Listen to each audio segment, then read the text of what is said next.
Trollord Games. Join the fray.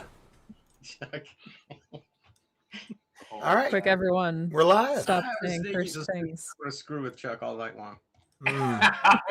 Are we live, Chuck? Yeah. We are live. We are It live. looks so good. We have arrived. Oh, yeah, look at there, Chuck. That looks fantastic. Yeah. Excellent. Excellent job, Chuck. What You did we get get? Did we get Grace's intro going? We It's did. all done. You missed The it. video? You blink and it's over. Yeah. Sweet. Everybody's here to watch you now, Steve. Good deal. Quick, It's been a fun entertain night. us. Y'all have a good evening. Ow. Yeah, it was the shortest game ever. Yeah, I don't think I've drowned many characters at sea, but let's. You're safe from the rivers so long as you're in the ocean.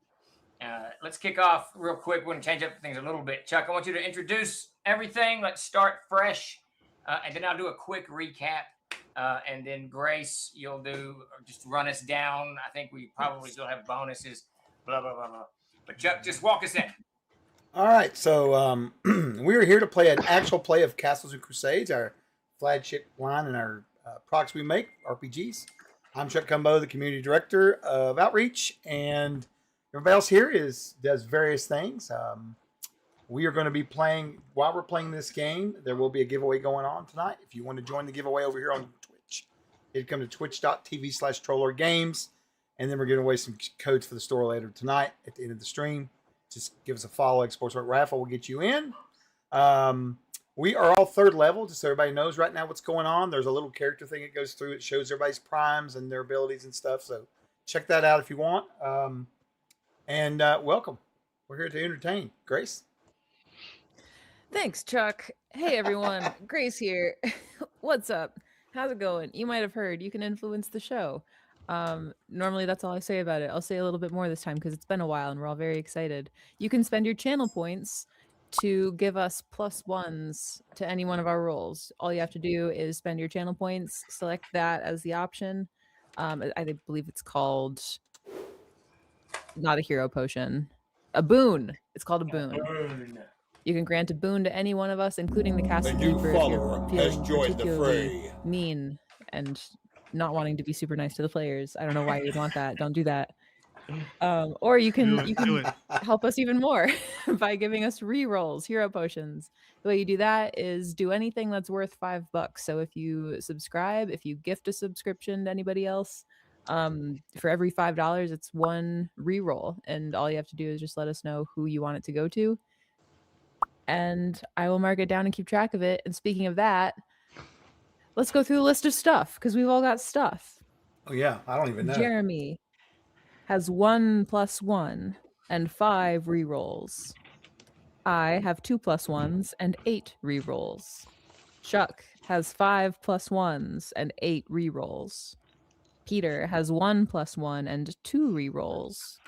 Davis has 1+1 and 2 rerolls, and Steve has 2+1s and 1 reroll. Boom. Use it That's wisely. right. All right, so let's do a quick recap.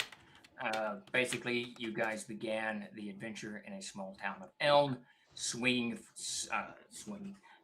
from some paladins who were trying to impress you into the army. You entered the Darkened Fold, where one of your companions was immediately slain. You went down to the Powder River, crossed the Powder, and I think another in a running fight with some hobgoblins in and around Willowbreak. Another of your companions was slain. That was Peter the first time, and Chuck was the second one, I believe. And then Jeremy became obsessed with getting out of the Darkened Fold. That was his primary focus. But even as that was unfolding, Grace and Davis, McGowan and Ren. Woo! I remember. She will answer to just any bird name. So There you go. Just name a bird. It'll work. They began having visions as almost every day or every other day, they would have this strange vision of this creature that was slowly moving through some kind of dark, nebulous field of bones and nightmare and whatnot.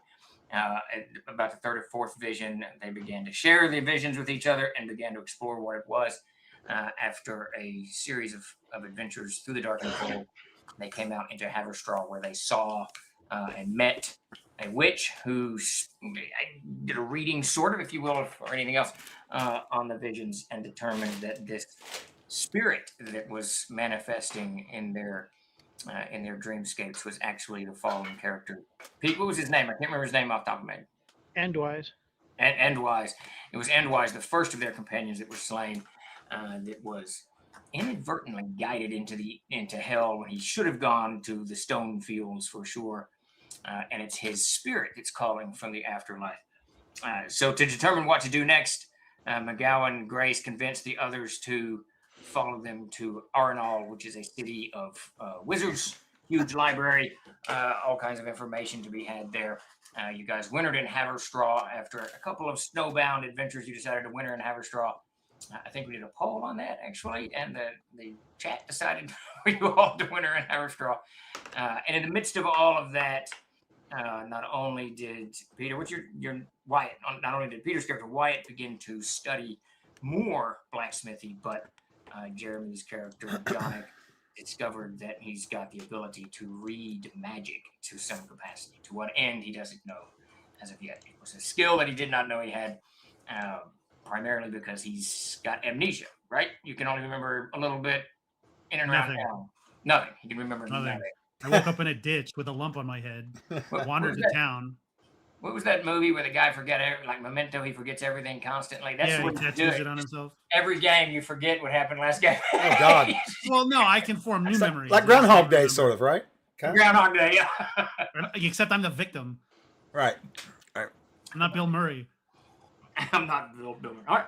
So you guys have hunkered down in the town of Haverstraw, which is a coastal town, waiting for spring, when you're going to purchase a passage on a ship to take you to Arenal, and to find out what you can about this diseased dreams that are hounding you guys, and how to get to the wretched plains, and how to rescue your comrade, if that is in the cards. So I want to do a real quick, let's do some character descriptions, and then after you give your character description, give just a quick 2-3 minute whatever discussion of what you're doing in Haverstraw for the 3.5 months that you guys are wintering there. You've rented a building, I believe a small house is what you guys had rented. It's like 150 gold pieces for the 3 months. Furnished it with some, whatever you wanted to, and you've just been living in this small house, eating local fare, whatever, working, whatever you guys want to do. Peter, I know you've got a very good idea of what your character does, so let's start with you. Give a quick character description for everybody out there, and let us know what you're doing during those 3 months. Well, Wyatt is probably around 5'8" and tall. He's very, I guess the best way to describe him is sort of the Mediterranean Greek that you see pictured in that region. He's got black hair, he's got olive skin and gold eyes. He's pretty much built like an athlete, and he spends pretty much his days working on that. He's in the town, he's managed to at least picked up a temp job through connections he's made at working as a blacksmith. So that's basically where he's going to be most of the day. After that, he's either training with the sword cult people, or he's running around. He's causing a commotion by running around in the city in full armor, trying to get himself used to some new equipment and whatnot he has otherwise reforged, remade, tooled around with, and whatever. So if anybody needed stuff made, he is told everybody where he is. So, and it would probably help if customers came. So he's basically running around town making a good sort of reputation for himself, helping out people, doing various odds and ends. Yeah, that Smith basically gives you, he treats you like an apprentice, teaching you things and whatnot. And you pay for usage of the forge by helping him on, odd and end jobs, fixing armor, wagon wheels, whatever it happens to be. So in those 3 months, you actually, you create quite a connection with him, his other apprentices, his wife, and quite a few other contacts in town. So within 90 days, you've got Haverstraw. You're not, crazy well known, but you're known in Haverstraw. People know your face, they know your skills, and they know somewhat of your adventures that have followed you. Oh yeah, I'm telling all kinds of stories. Very, very much count on it. Tall tales. All right, Grace. Yeah. So Ren is a human monk, just a little bit smaller than Wyatt. She's about like 5'6". She's lithe, coiled muscles. She wears like these kind of flowing robes of like orange and yellow sort of hues, a little bit of browns in there, and a big floppy hat. And I think in 3 months, her hair kind of like grows down to like her jawline. She's got maybe like a ginger bob by this point, kind of like exploding down like the sides of her face. And I think for this time, she's probably hanging around Emic of the Red Hat and trying to like be of use to him and learn a little bit about magic and just trying to like help him with mundane things and just trying to like build a relationship, I think. And when she's not doing that, she's drawing and gambling and telling stories at the tavern. All right, so you definitely create a relationship with Emic. He was that younger guy, I believe, if I remember correctly. He was the wizard that we talked to. He was younger, if I remember correct. I think he was. And he's got quite a few connections. So much like Peter, you meet quite a few people on that. I think there was like 5 wizards shops there on that small alleyway.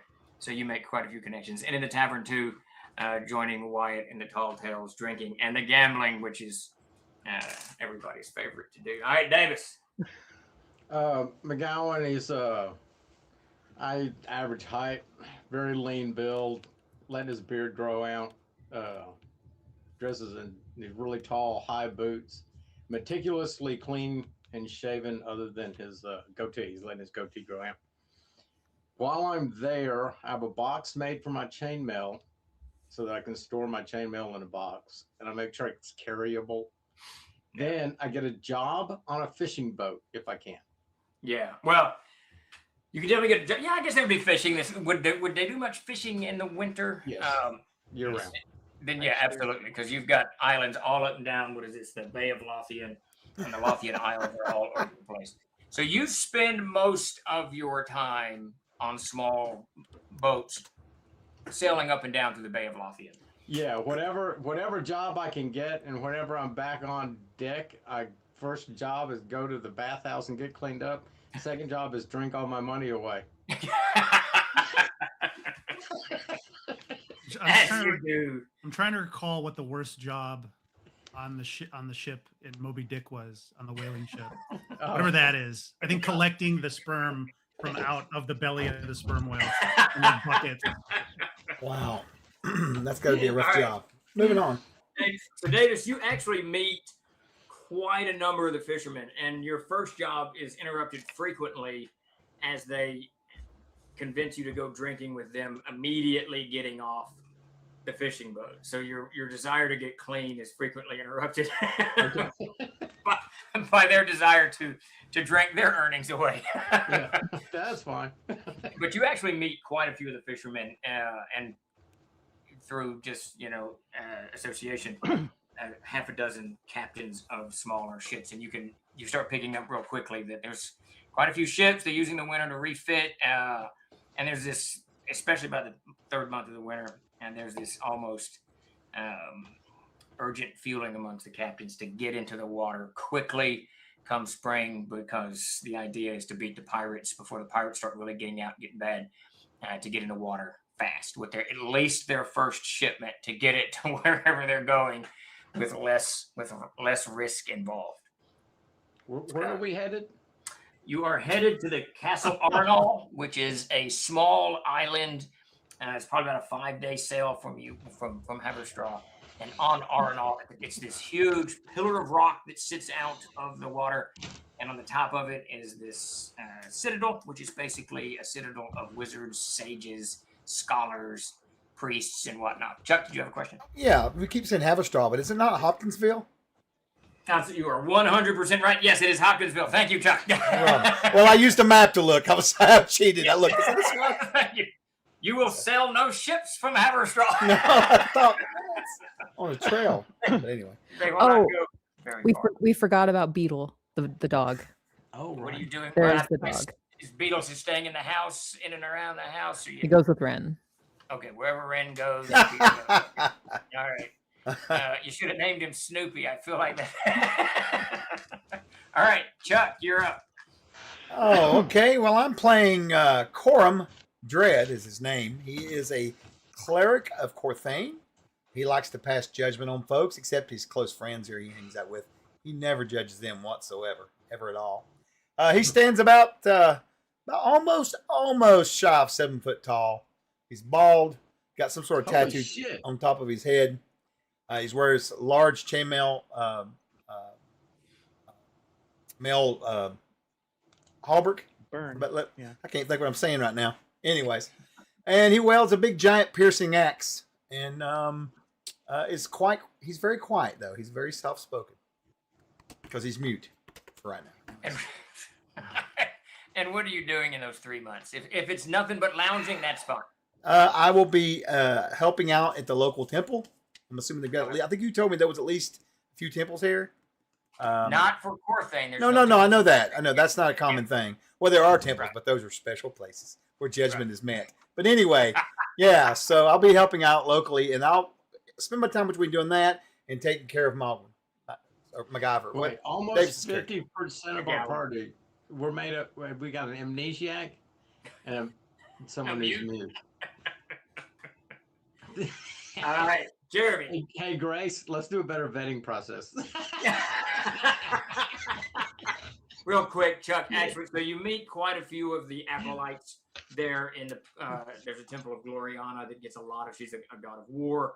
Gets a lot of activity there, and a temple of Durandal and another of Saint Luther, where you're more inclined to go to one of those three. So you meet quite a few of the acolytes and a couple of the higher level priests and clerics there, making a few associations. All right, Jeremy, let's get a character description and what your amnesiatic dude is doing. I almost said anorexic, but that's not right. See, I thought, oh, good, I'm going last. I can spend lots of time considering this. I don't fucking know. I haven't thought about this one iota since the game ended, whenever we ended it. Jonik is a kind of big, rangy guy, long limbs. He's not super hulking or anything, but he's, fairly in good shape, kind of big. Sort of brown hair. It's kind of dirty. And he's grown out a pretty prodigious mustache. Principally because he has spent as much time as he can when not in the presence of this boring old doddering wizard. Gambling, embezzling money, hoodwinking people, and getting into massive amounts of debt to different syndicates. A new follower has All right, you joined the find fray. yourself after like 3 months or so indebted to the Muddles Guild, which is a thieves guild, a local thieves guild, and they're not particularly, chop you up and mince you or anything like that, but you owe them now because of some of your embezzling on their territory, or whatever you did, tried to fix some gambling. You owe the Muddles Inc. A debt now, which will be called at some point, and then if you don't pay it when they call it, then trouble begins. Well, I'm about to leave town, so. Well, the Muddles are everywhere. They are absolutely everywhere. It's the largest thieves guild in the lands of created by Mac Muddles. That's Mac Golden's character long ago. That damn halfling. But you do meet quite a few people in the underworld and discover that Hopkinsville, thank you, Chuck, has actually quite a nefarious just thieves and rogues here. So much crap comes down to the Darkenfold, and people come here to steal it, buy it, whatever.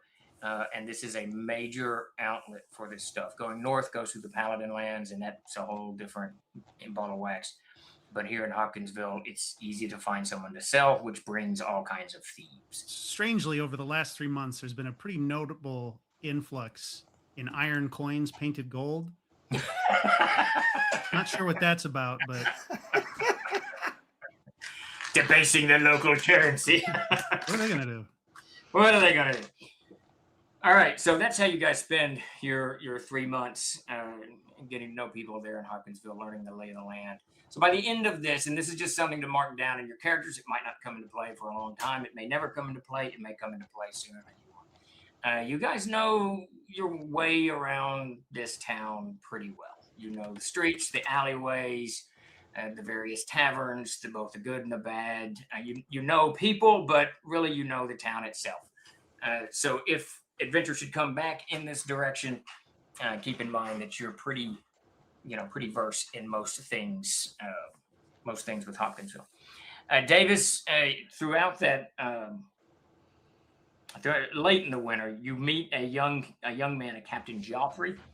He is the captain of the Cautious Lip. The what? The Cautious Lip. Okay. It's a two-masted cog sitting out there in the harbor, and you can tell when you drink with him a couple of times. He's younger, probably in his mid-20s. He is a heavy drinker, and not quite to the blackout point, but you know what I'm talking about. He's to the point that he's not got great self-control. But he's happy point. The happy point. There you go. He's super involved with his ship. He is always on it, always inspecting it. He doesn't hesitate to climb down scaffolding and scrape some of the planking on the side of the ship and whatnot. He's got a pretty tight crew, and after talking to him a couple times, eating, drinking, whatever, you kind of get the idea that this is the guy to get out of the harbor fast and move fast to get you where you're going. So, What was the name of that ship one more time? the Cautious Lip is the name of the ship. Cautious Lip? Cautious Lip. Yes. So while we're out drinking one night, I just asked him if he'd be willing to take a few friends of mine over to the island of Burgerstaffen. Oh, you mean Arnold. What in the hell? What in the world wide I've of heard it sports? called that before. Yeah. He says, yeah, absolutely. He's got 4 cabins that he can rent. He's rented one to a young wizard or a priest. I don't know what this guy is. He's something. He's always carrying some kind of little chest. His name's Valen of Immel. So I've got the 3 other open. You can rent them all, or you can pile into one, whatever you guys want to do. It'll be 12 gold pieces to get you to Arnold. Yeah, I think I can scrounge that up from the lot of them, and if 12 pieces a person. 12 pieces of silver For a 5-day trip? Yeah. we can round that up. Wait. 5 days or 7-hour tour? It's a 3-hour tour. 3 hour, that's it. Where'd I get 7? I don't know where I got 7 from. You're going to go to 7 islands, and you get off for 1 hour on each island. We got over 1,000 gold pieces, or we got 1,000 gold pieces worth of gold. Oh, from right. this We've one. also got 1,000 gold pieces of iron. Hey, yeah, Grace, knock 150 off of that for the house. Oh yeah. So yeah, you got to pay for that, and just knock another 50 off for food and whatever, furniture, bed, or whatever. DoorDash, 800 gold. all that stuff. Yeah. Uber.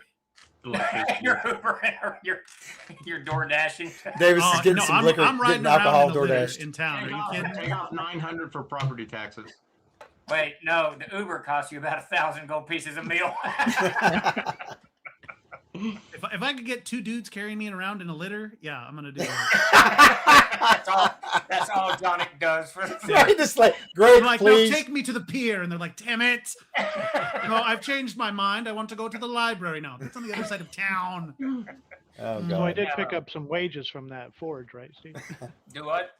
I did pick up some wages from that forge. Just right? a little bit. You're mostly swapping, usage of the forge. You get free usage of the forge, and he gets free labor out of you. But he does pay you a little bit. We'll just say 10 gold pieces over the winter, and you can eat. They've got food there and whatnot. Now that 12 gold pieces a person, Davis left, but he informs you all that it does not include food. You got to bring your own food, or don't eat, whatever you want to do. That's entirely up to you. And the captain he's going to Arnold. He's going to stay in Arnold about 1 day. He's going to offload a couple of crates of books that he's got to take up there, and he's picking up something he doesn't know what. So he can, if you get your business done within a day or two, he can wait and then cart you to wherever else you're going. He's headed around the coast through the Straits of Ungara and up into Icanthus and Freiburg and on up to La Bay. Ren would ask him, do ships travel into and out of Arenal often? If we don't leave with you, is there a chance we'll be like stuck there? You shouldn't have to stay there more than a week. There'll be plenty of ships coming and going. All right. There's wizards that leave Arenal and then they'll go out into the wild world gathering information and treasure and whatnot, and then they come back. So come spring, there'll be more be leaving and some will be trying. Yeah, so you'll have plenty of boat activity.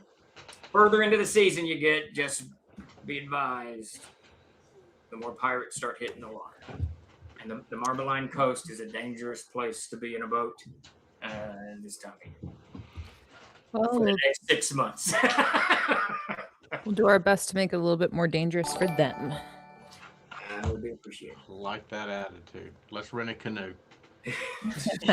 Fill it with firewood. We can put our own little sail on it. We'll get across there. There you go. All right, so I assume that you guys are going to pay 12 apiece. So knock that off of your characters, whatever you guys want to do. Wait, are we dividing up that money or we what? I assume we're dividing it. Yeah. So that's 700 for me and 100 for each of you. That's called Davis math. So let's see if the barbarian can float. We just divide it by 5.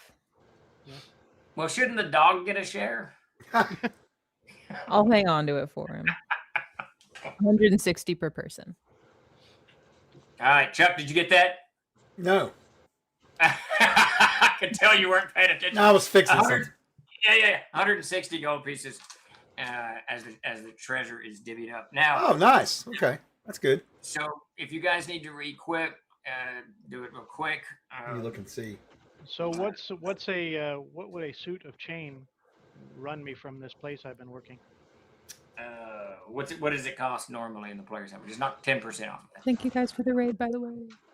Okay, yeah, that's fine. Yeah. That should work out right. Did we get a raid? Excellent. Raid in. Oh, beyond Thank you. awesome.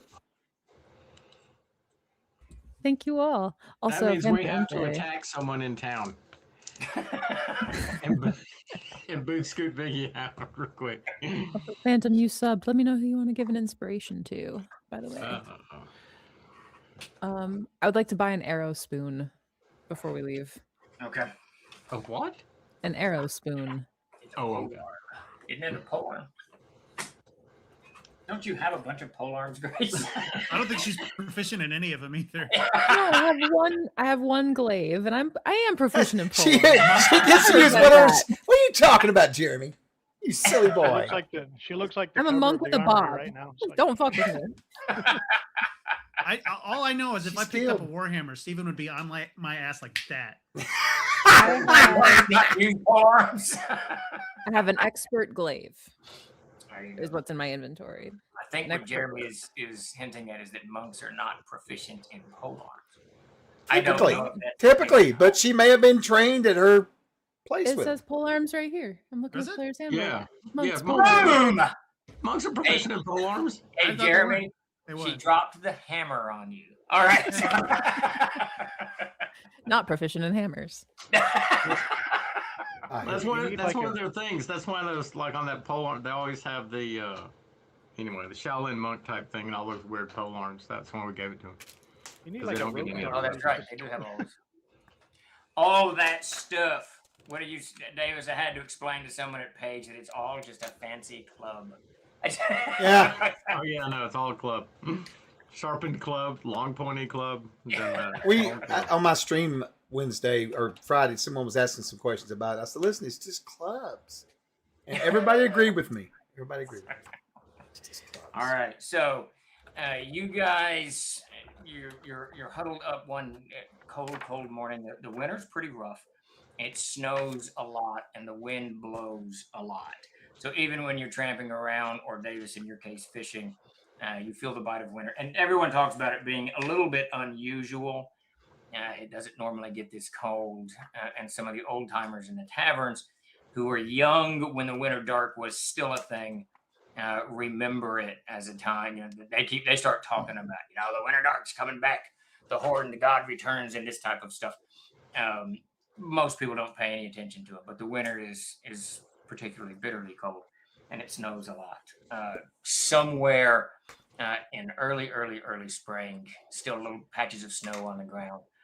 The wind's picked up again, even more so. The anvil wind is the anvil wind that blows off of the amber sea, swirls around, hits the road oaks, picks up a lot of moisture over there, and then dumps it on the darkened fold and all the way across the southern plains of Kayamar. Now, where you guys are, you get kind of the very edge of that, sort of like we do here in Arkansas with our 6 inches of unusual snow we got over the weekend. So it's pretty unusual where you guys are. And you're hunkered down one morning, early spring. It is dark, and I'll assume that Davis, you've been drinking a little bit, and Grace, probably you as well. Jeremy, I don't think you said you did a lot of heavy drinking, but regardless, Ren, you're woken first when Trouble's your dog. What's your Beetle? When Beetle Trouble works too. If you named it Trouble, it'd be a lot easier. Trouble joins. There you go. When Trouble Beetle kind of gets up, hackles up, and he's matured. It's 3 months older now, so he's close to a yearling. He's he's fleshing out, turning into quite an aggressive animal, and because he's in the streets of Hopkinsville. There's quite a few fights that he gets into. He's turned into a bit of a scrapper, but he gets up, hackles up, and you can hear him just that, you know how dogs will do, that low growl of, I don't know what's there, but something is there. And he's looking at what? He's looking at the door to y'all's small little house that you've rented. The fire's burned out. It's dark as pitch in there. You've got the shutters closed, a little bit of embers. You know, this is about the only light you got in the room is this faint orange glow around the fireplace and warming McGowan's feet that are propped up next to it. I think I'll lean back and look over at the door. Okay. You Oh see my McGowan. Poke my ear on my head and go, what I hear. I'll pull out my glaive from under the bed, and we'll open the door.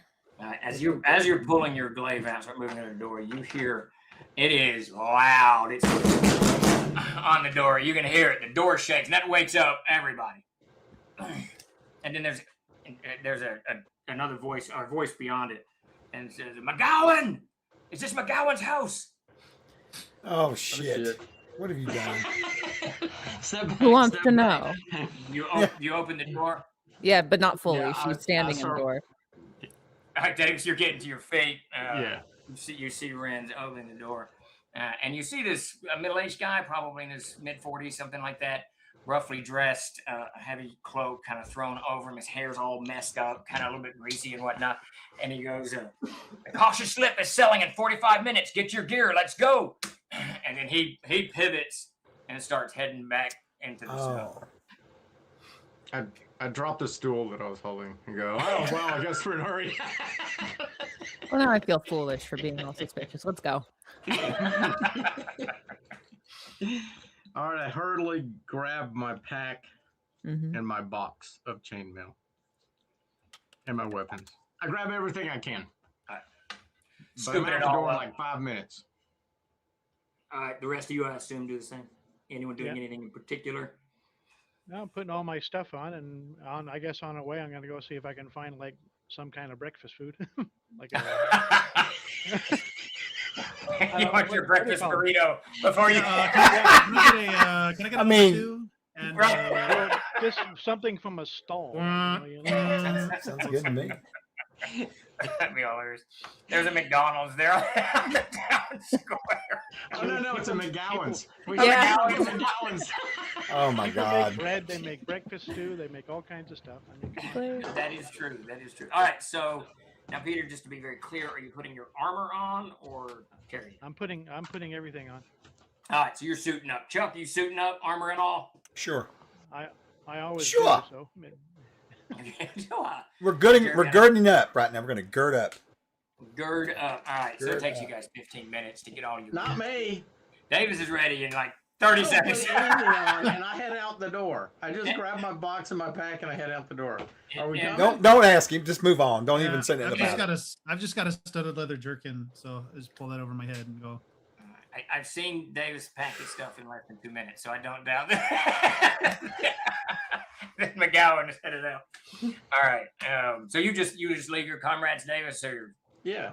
they all know where the wharfs are. It's not rocket science. They know what Hopkinsville is. I assume that they do. I don't know that they do. I assume that.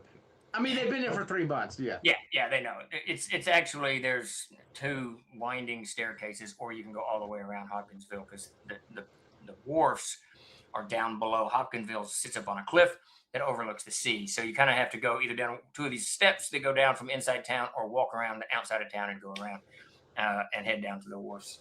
There's 5 or 6 of them jutting really far out with boats all over the fucking place. All right, so it takes you guys 30 odd minutes to get yourselves together.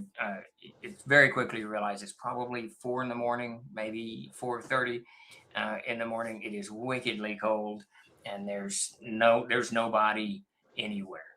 Peter, roll me a d6. If you roll a 5 or a 6, you pass a guy setting up a stall, getting ready to sell his breakfast burrito. He rolls a 2. So the stall is closed as you pass it. No.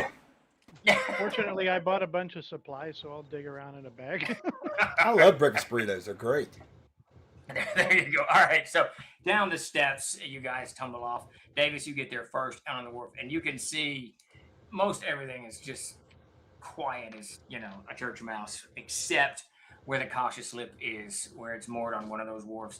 There's all kinds of activity. There's lanterns hanging from it, and you can hear Jeffrey's voice, somewhat inebriated, shouting orders to get the last of whatever. Damn, bro, it's 4 in the morning. to get everything on the boat. Jeez. And then so you come up to the gangplank, and he spots you. He goes, McGowan. Yeah, I'm here with Jonic. A few more will be here in a minute. Good enough. He turns around and shouts to one of his sailors and says, "Take them to their rooms," and then continues to go on. So it takes a few minutes later, and then your companions show up. Basically, he takes you. You go onto the main deck, and this will be for all of you as you tumble onto the ship. You go onto the main deck and into the back part of the damn ship. Wait. There's the quarter deck. I got Davis's aft. It's the aft. Yeah, so, the aft quarters of the ship. Yeah. So it's underneath the aft deck. So there's this doorway you go in, and there's 2 doors on either side. So 4 doors, 2 on the left, 2 on the right, and then 2 steps on either side of that go down into the lower decks, and then another door at the end of this, and the door at the end of it, it's got Captain Geoffrey on it. Clearly his quarters there. You see, as you go in, the sailor takes you to the 2 doors that are closest to the captain's.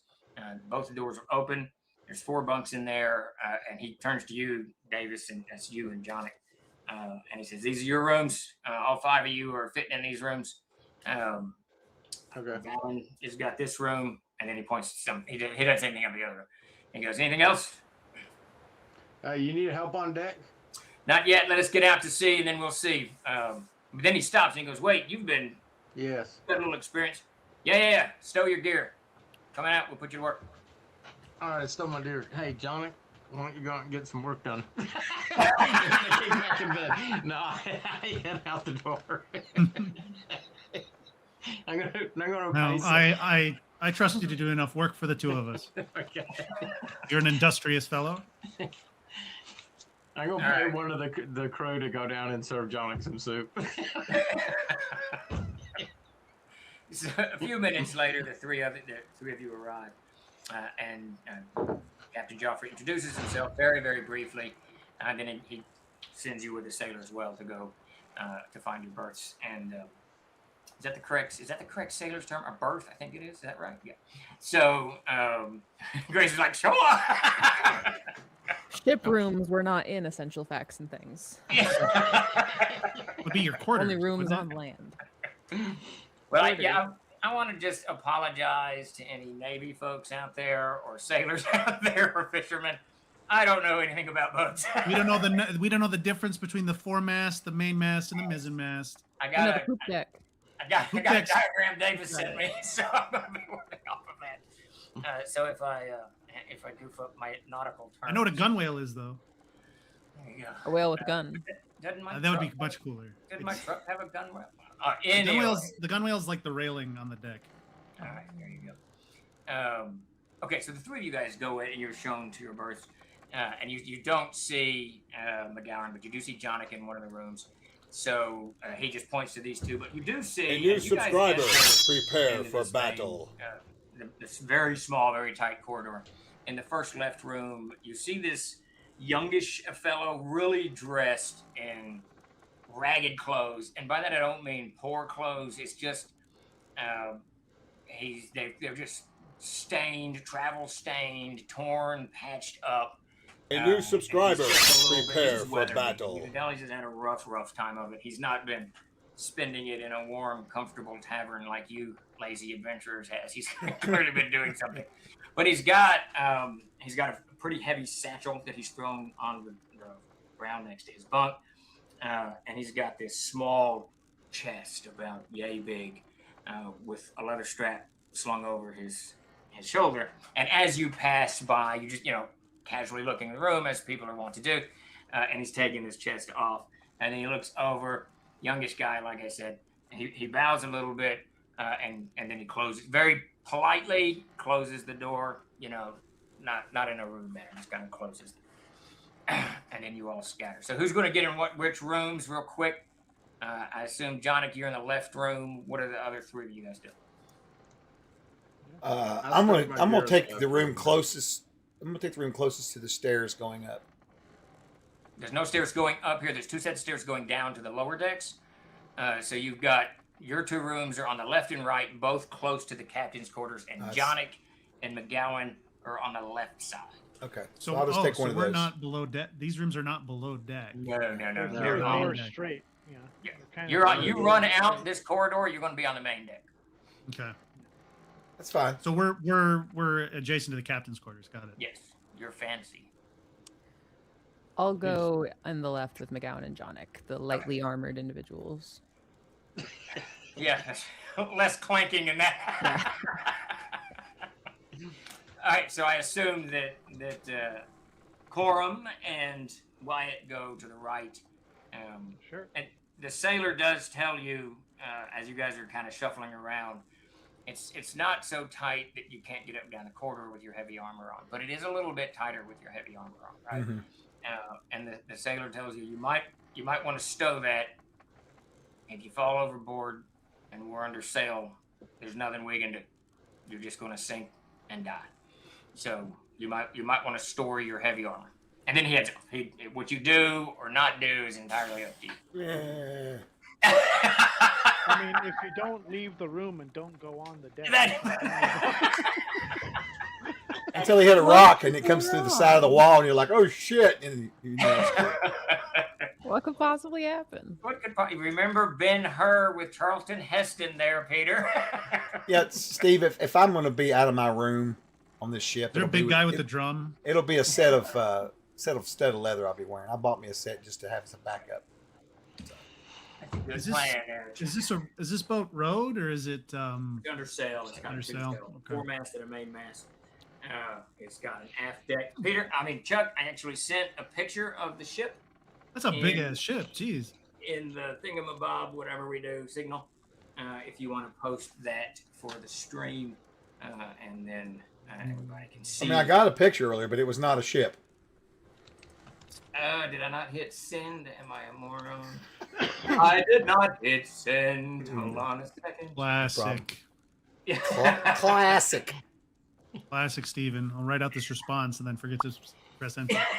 Forget to actually do it. Oh, decorative. I cannot count the number of times I have responded to y'all's questions and not hit send because I go like, son of a bitch. Oh, we know. Explains a lot. We know. No, we know. All right, Chuck, did you get it? Yeah, give me just a second. Yeah. All right, good deal. All right, so that is the ship that you were on the cautious slip. Where in the hell? As you guys, and by the time you've stowed your gear and kind of settled in, you can hear the captain shouting to make way. The gangplank's pulled up. They start pushing off with these huge these huge bill hooks as they push the ship out into it and start getting the boat going in this early morning hours. Are you guys going to do anything in this first few hours? Davis, they immediately put you to work in the sails, helping them get the ship underway, this ship's bigger than anything you've been on through the season, but you've got just a little bit of experience with sails and whatnot, the roping. I do whatever it takes that I can The rigging. help around with the sails and the rigging or whatever. This probably won't mean much news, but as soon as Jeremy said rigging, I thought of that Friends episode where Matt LeBlanc's character Joey takes Rachel out sailing and he's screaming about bologna sandwiches the whole time or something. I probably watched too much TV. Between Gilligan's Island and Friends. All right, so I'm gonna throw that. I'll throw that picture up right now. Okay. Oh, up in the got it. Yeah, I'll throw it in the chat too. So And then I'm gonna start singing a sea chanty while I'm up there. nice. Red Get vomits off everyone the to- side. I've never Wow. really been on a seafaring vessel quite like this before. All right. I'm amazed that you actually managed to get the dog on the ship. Dog no vomit. one pays much attention to the dog as it just joins the voyage. All right, you guys. Anything else you guys are doing that morning as the ship gets underway? No, not me. Chuck, Jeremy, Grace, Peter, anything? Just settling in. No. Meditating. Yeah, settling in. It's and 4 in the basically morning. reading. I'm catching up on my sleep. All right. Okay. All right. So again, it pretty quickly you can hear the water lapping up against the side of the ship when the sails are dropped. Many of you have never heard the sound as the winds flush out the sails and the boat picks up speed and starts moving. Sailors are constantly kind of shouting to one another, not constant, but every now and then shouting to one another with commands, this, that, and the other. But it's not a rough or tumultuous journey. Almost fairly quickly, you settle into the rhythm of the boat in the ocean. Though I do want anyone who's not been on the sea, I don't know who that is, I need to just make a constitution check for your first day in. There's barf bags conveniently placed on the boat. That's a natural one. Sadly, Grace, they're made of all rotted canvas.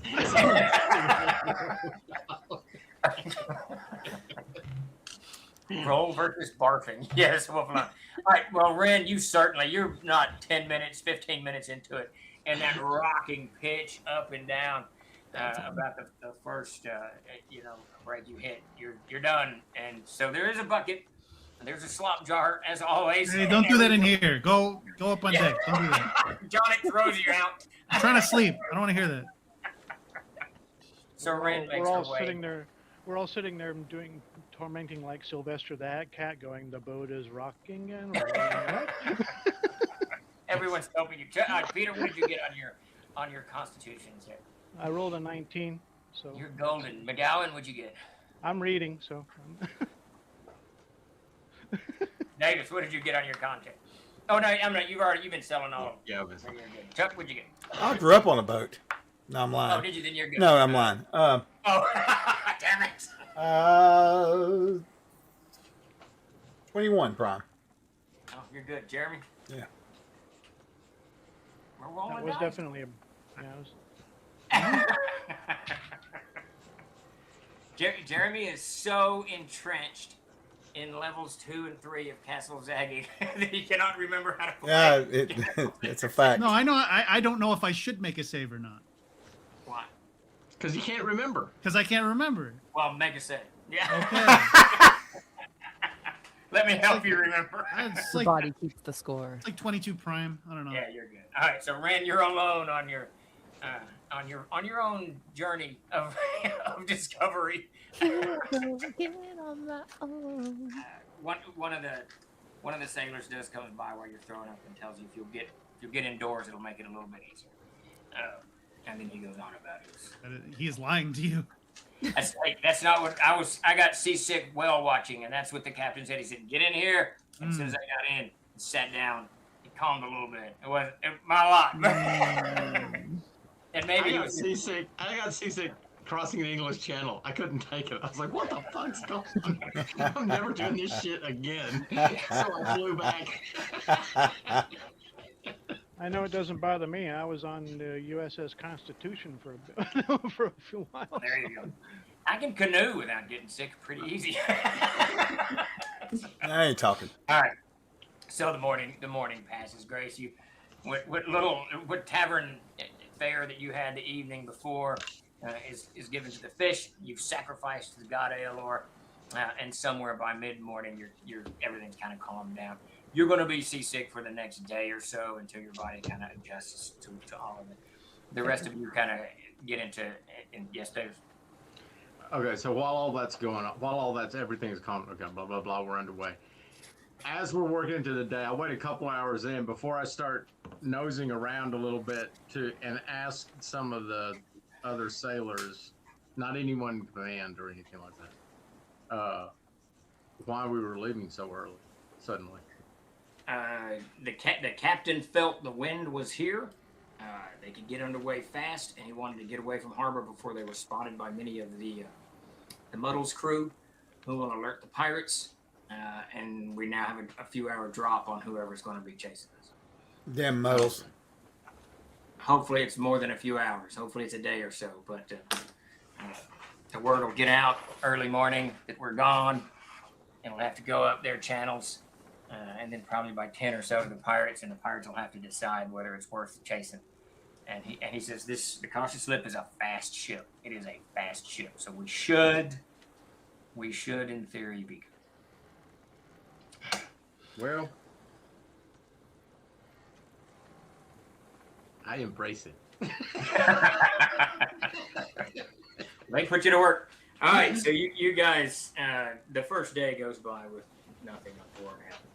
The sky is clear, patchy clouds every now and again. It's a beautiful, beautiful day. It's early spring. It's still kind of cold, chilly, in the low 60s, mid 60s, somewhere around that. Drops down to the 50s by nightfall. But you guys sail north out of Hopkinsville across the Bay of Lothgang, heading for the Barrier Isle. Sail through the night. Nothing happens. Knock off a day's rations there. And the crew's pretty efficient. As soon as Geoffrey is over his evening's drink, he's pretty on point with everything. He invites you to have dinner with him on the third night. The first two nights are usually getting everything kind of in order, but you're more than welcome to join him on the third night, or not, as you desire. Morning of the second day out. Do what, Chuck? It's a free meal, right? Yes, it is. You do not have to pay for it. Yeah, I'm down. Yeah, okay. Of course, He invites you, but it's a $10 fee. There's a cover charge. Yeah. There's a cover. 2 drink minimum when you go to the captain's quarters. All right. So that first day goes by. First evening goes by. Great. By nightfall, you're kind of over the seasickness. Like it's going to linger with you for a day or so, but you've got pretty decent sea leg. And you guys just pass through the bay. You see faintly a chain of mountains late in that afternoon, but by evening, it's just dark. It's just a peaceful, dark, and starry night. At one point, the captain gathers you 5 and that Valen of Immel, the young disheveled wizard, together and says, he goes, listen, two things. We didn't book that other berth, so if you want it, some of you can move into the 4th room.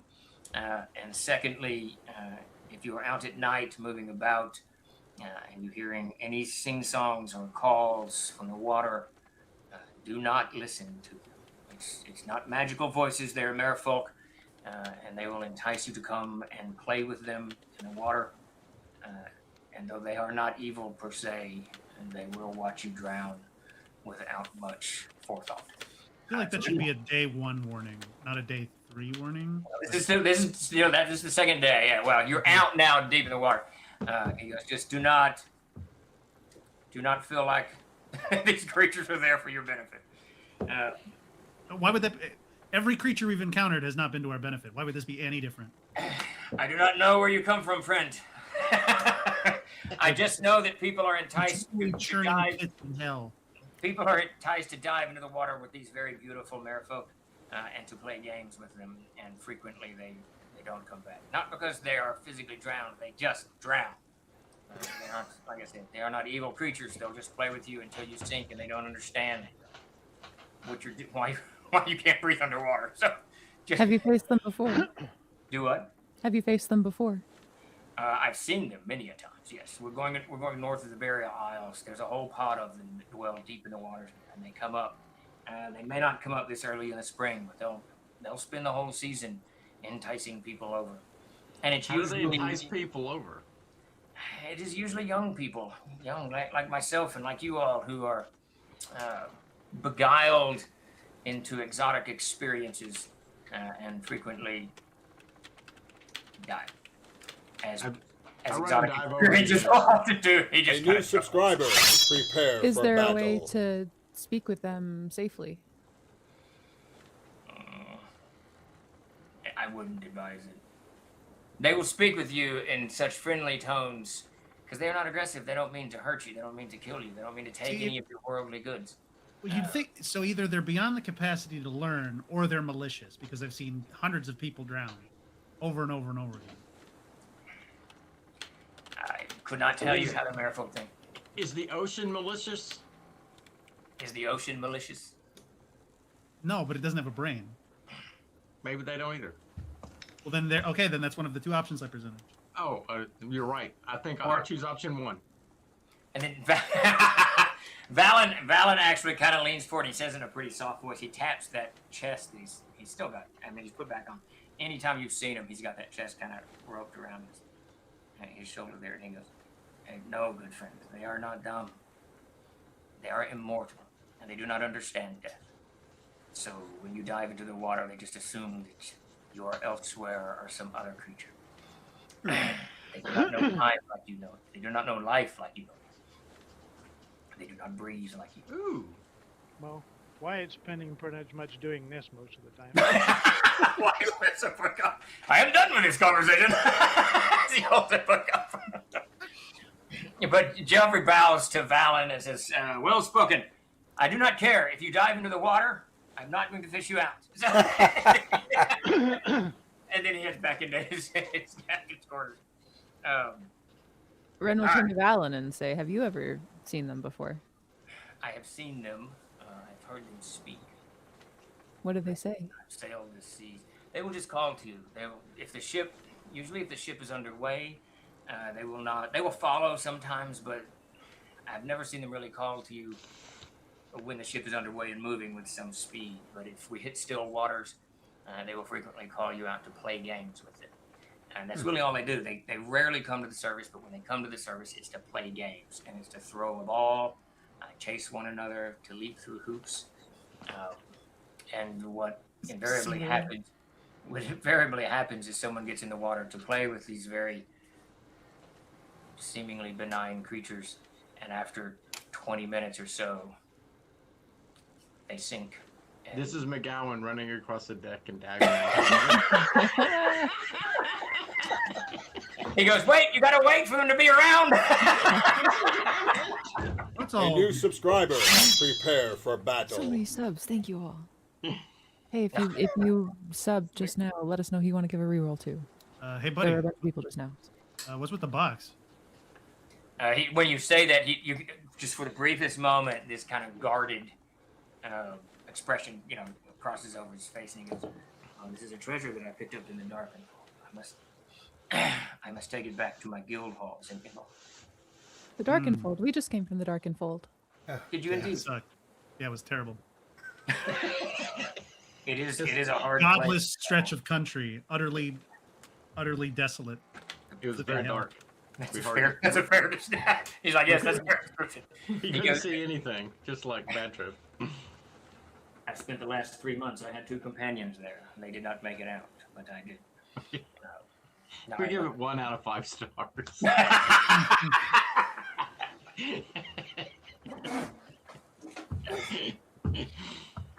Well, you're either new at moving valuables, or that thing's the most precious thing in the world. because usually you don't wear your treasure right where everybody can see it and then tell people, "Oh, this is my treasure." You can see his face hardens a little bit, and he looks at you. A new For follower a good has joined the solid fray. 30 seconds.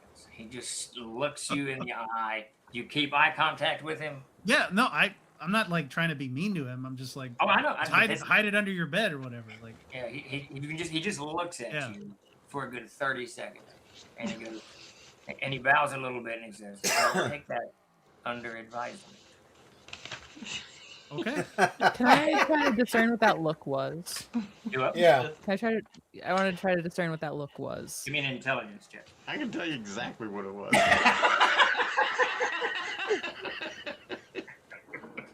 He was thinking, is this the guy that was spreading those iron coins around town? Yeah. No, that guy was clean shaven. I A got new him. follower has joined the Well, is it fray. wisdom check you said? Intelligence. Oh, then that's a 16 non-prime. 16 non-prime. You can't quite tell. A new I mean, it was subscriber. an intense Prepare look. for battle. And he I don't want to say he's meek, but he kind of seems meek. He seems a little bit, browbeaten somewhat. Weathered, exhausted. Looks like he's worked for Trollord Games for a couple of weeks. He's been editing Zagig for 3 weeks. Which I'll ask him, what did you face in the forest that took your friends, if you don't mind me asking? It was a worm, a young worm, a greenwood worm. Oh, not a worm, like a worm. From the ground? A dragon. No, Oh, shit. it dwelt in the swamps that are not far from Alice, south of Alice. I don't think the swamps have a name. Girthap Keeps. It was south of Girthap Keep. There's low water there, the Washita River there. That's where we met our unfortunate. My comrades met their unfortunate end. But I managed to retrieve this. And then when he says this, he pats the chest and he looks at Johnny, and then he looks back at you.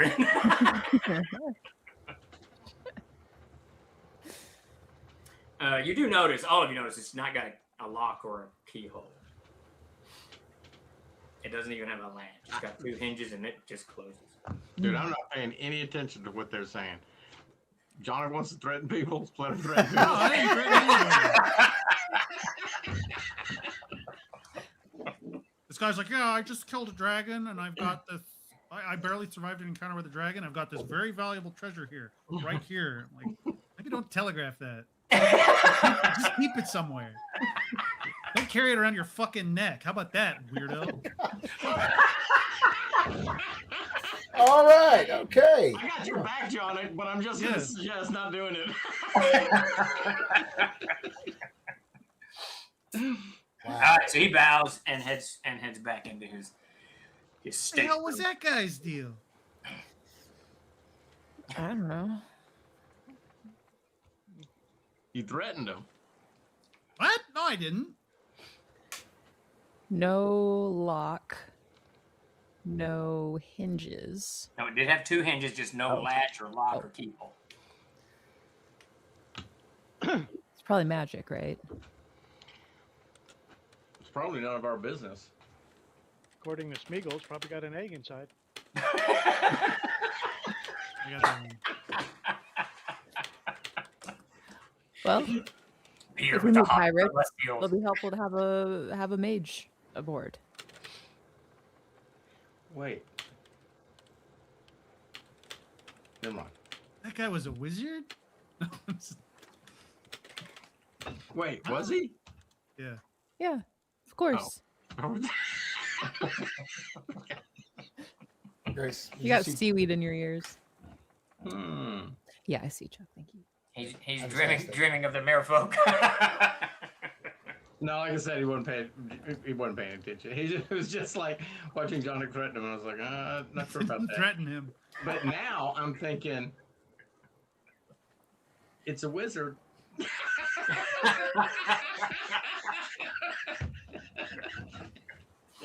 Let's keel haul him. I just Fireballs and boats never go. A new subscriber. Prepare for battle. So if you're really curious, Johnny, about that time, it's late. It's mid-afternoon, 2 or 3 in the afternoon. The second day out, you hear one of the sailors shout, "Land ho!" and you're passing north of what's called the Barrier Island. This extraordinarily large island that blocks in the Bay of Lothian. And Davis, just by talking to everybody, it's going to take you about maybe a day and a half to get north of it, but you'll pretty much skirt this barrier isle all the way to Arnall. It'll be south of you, then it'll be west of you as you go down before they get into the castle and to the destination. But the captain's staying as far out as he feels comfortable, just in case he's spotted by some low-life pirates hiding in some cove somewhere. Now they have a crow's nest and a watch, right? Yeah. Yeah. Such a clear day. You know who would make a good watch? A dog. Literally any elf. No one on this boat. 5 humans. The crew is entirely human. There's no demi-humans on the crew whatsoever. What? There are no demi-humans on the crew. Oh, I heard no humans. I thought, what are we You riding want to put a dwarf on a boat? What the fuck is he gonna do? Hey, this is Sailors aired. have done Aired. great work on boats. Yeah, They they can't they swim. settled this planet, Best buddy. Don't get me sailors started. True. That's very The true. center of mass is too. It's like an orangutan. Orangutans can't swim because their center of mass is too low. It's the same deal. Have you ever been a dwarf? You don't know. Yeah, but they're really good in the bilge tank area. Sure, yeah, they can pump.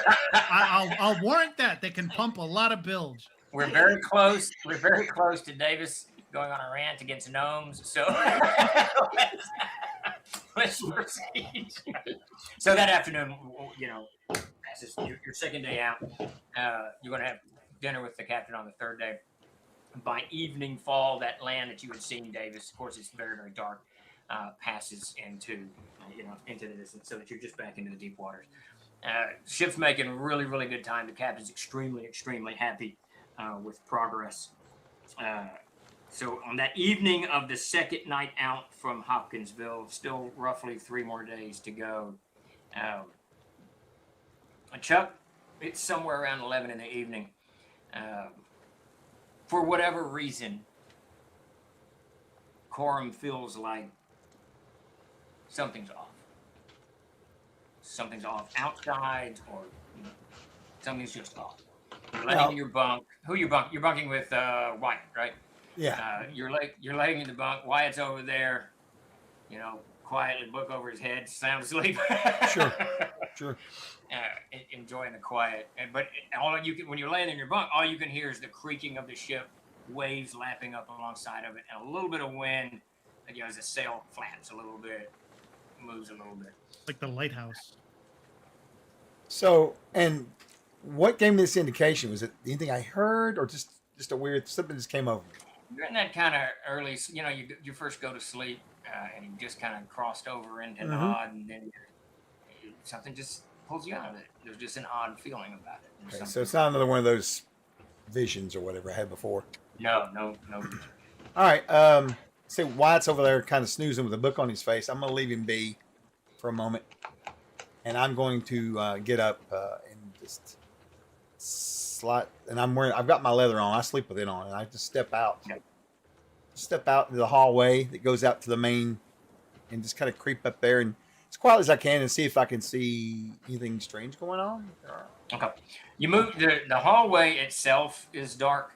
As you go out, you can't see too much, but as soon as you open the door to the main deck and look out, there's one lantern hanging, on the main mast there.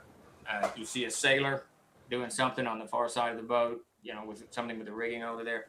Mm-hmm. But there's an odd smell. As soon as you kind of open it up, you get this kind of fresh air from the sea.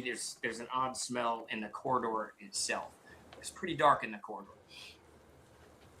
So you're saying even before I get to where I can open up and look outside, I've got this stench. When you walk into it, you don't really notice it. But when you open the door, and there's such a contrast between the fresh air outside, and suddenly you realize, what is this? You know what I mean? It's sort of like you've been sitting in a smell all day, and you become aware of it. Because some other smell makes you think, oh, like someone cooking bacon or whatever. I'm going to reach up and grab my holy symbol, the Corthane, and I'm going to say a small prayer.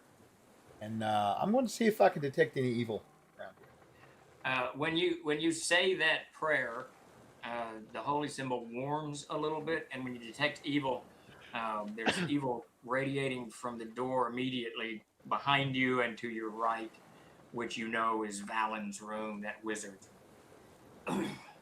It's still dark in the corridor. You can't see very well. Okay. Actually, you know what? Give me a quick wisdom check. You might have better eyes than I think. All right. Let me. Oh, let's see. It's going to be 18 prime. Not too bad. You actually do see just enough of the light. The ship goes up. The lantern moves a little bit. The lantern on the main mast, and just a beam of light rolls just inside the doorway and into this corridor. Of course, it's all wooden. The wooden floor, the wooden walls, wooden ceiling above, and it's tight. You're a big guy. You're like 7 feet, right? You're 6'10" or something. Yeah, I'm pretty big. It's a tight corridor for you. And as you kind of pivot and look where the evil is kind of emanating, you can see beneath the Valen's door, there's this ever so slight mist, grayish, darkish mist kind of coming out from underneath it. It's just a little bit. I don't want you to think like it's some dry ice machine pumping mist into the corridor. It's just like a little bit of mist coming out, ash something. It's coming out of the keyhole as well. And then in a couple of other places, like at the top, wherever there's a little bit of gap in the doorway, it's just this little bit of. It actually looks like smoke from a fire. That's fine. So the guy likes to party. Who cares? I'm gonna go back. I'm gonna go back big to. giant. Smoke. One of those fucking things. So I'm gonna go back to my room. That's what was in the box. I'm going to. I found this treasure in the Dragon's Hall. I'm very interested in investigating its functions. We get it now. Oh God! Box of bead. So I'm gonna go alert Wyatt, and on my slate I'll just basically write the word evil, and I'm gonna point towards that wizard's door. Do what? All right, I forgot you can't talk. Yeah, so that's Wyatt, fine. he wakes you up. I'm just gonna be like evil. He's showing you a chalkboard in pitch blackness. We have light in our room, unlike some of you heathens. Hey, does anyone have a mend spell? We could cast it on Chuck, and maybe it'll. Oh, I'm glad you said that. Actually, I'm glad you on his throat. Real quick, side note, Peter. Yes. You when you did your 3 months apprenticeship, you now have the abilities that are equal to a mend spell. So you can. It's not like casting a spell, but you can mend things. It's like the elf does. Yeah. You can do small repairs on armor and pommels and shit. Well, I will get up, very carefully stow my book back in my bag, and pick up at least my shorter sword, and backhand carry it. Okay. Just sort of lined up against my arm like that.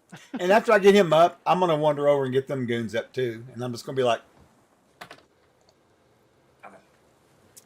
I'm gonna be quiet. He wakes you all from a Don't touch my stuff. Oh. Don't touch my box. What?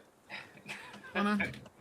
So yeah. So I guess we'll get Delavio them. said, "What a chill dude doesn't even lock his bong box up." All right, hey, so okay, Wyatt, you've armed yourself. Davis, Grace, Jeremy, are you guys picking up weapons? What do you do? Yeah. No, I just grabbed I have my dagger, put my belt on with a dagger. I was like, what's going on? I have magic fists. I'm always armed. You're golden. All right. I stay Oh. strapped. Jeremy, you go back to sleep. Huh? Nothing's been explained to me. What's going on? We're gonna call you One Punch Ren. So we will let you know that we've detected evil in another room. Okay. It requires a rogue to take care of the problem. He's looking around. I bet it's Valen. I bet he's like gearing up to attack you because you threatened him. Yeah. About to fucking threaten me. I get my broadsword and go to his room. Okay. There you go. All right, let's stop there for 5 minutes. Do a quick 5-minute break. and then we'll pick it up as Jeremy storms the room with a battering ram. Is that the? Want to know what's in his evil box? There you go. Thank you, everyone who showed up and who rated it and who gave Yes. us subs and who subscribed to the All channel. the There was subs. so much support. Fuck all of you. No, I'm just kidding. He's not with us. He's not with us. No. If you supported the channel, get lost. Cringe, embarrassing, unsubscribe, block. You're blocked from the channel. Oh You're my blocked God. from the Discord. You're That blocked from our sounds YouTube. crazy. I All don't right. hear nothing. Smash that dislike button. Yeah. Jeremy's had a hard day. We'll be back I in a don't few want minutes, anything everybody. But negative. Got God. mute Jeremy. I'm in. Everybody No dislike worries. this video. Thank you. Oh my God. What? Dislike this video? What? What are we on? I don't know. I forgot to tell you guys.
new follower has joined the fray.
Trollord Games.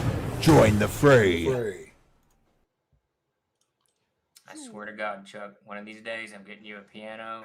We're setting it up at the convention. You're just going to sit there in a tux, Yeah. sing and make jokes. Sing and make jokes. That's me.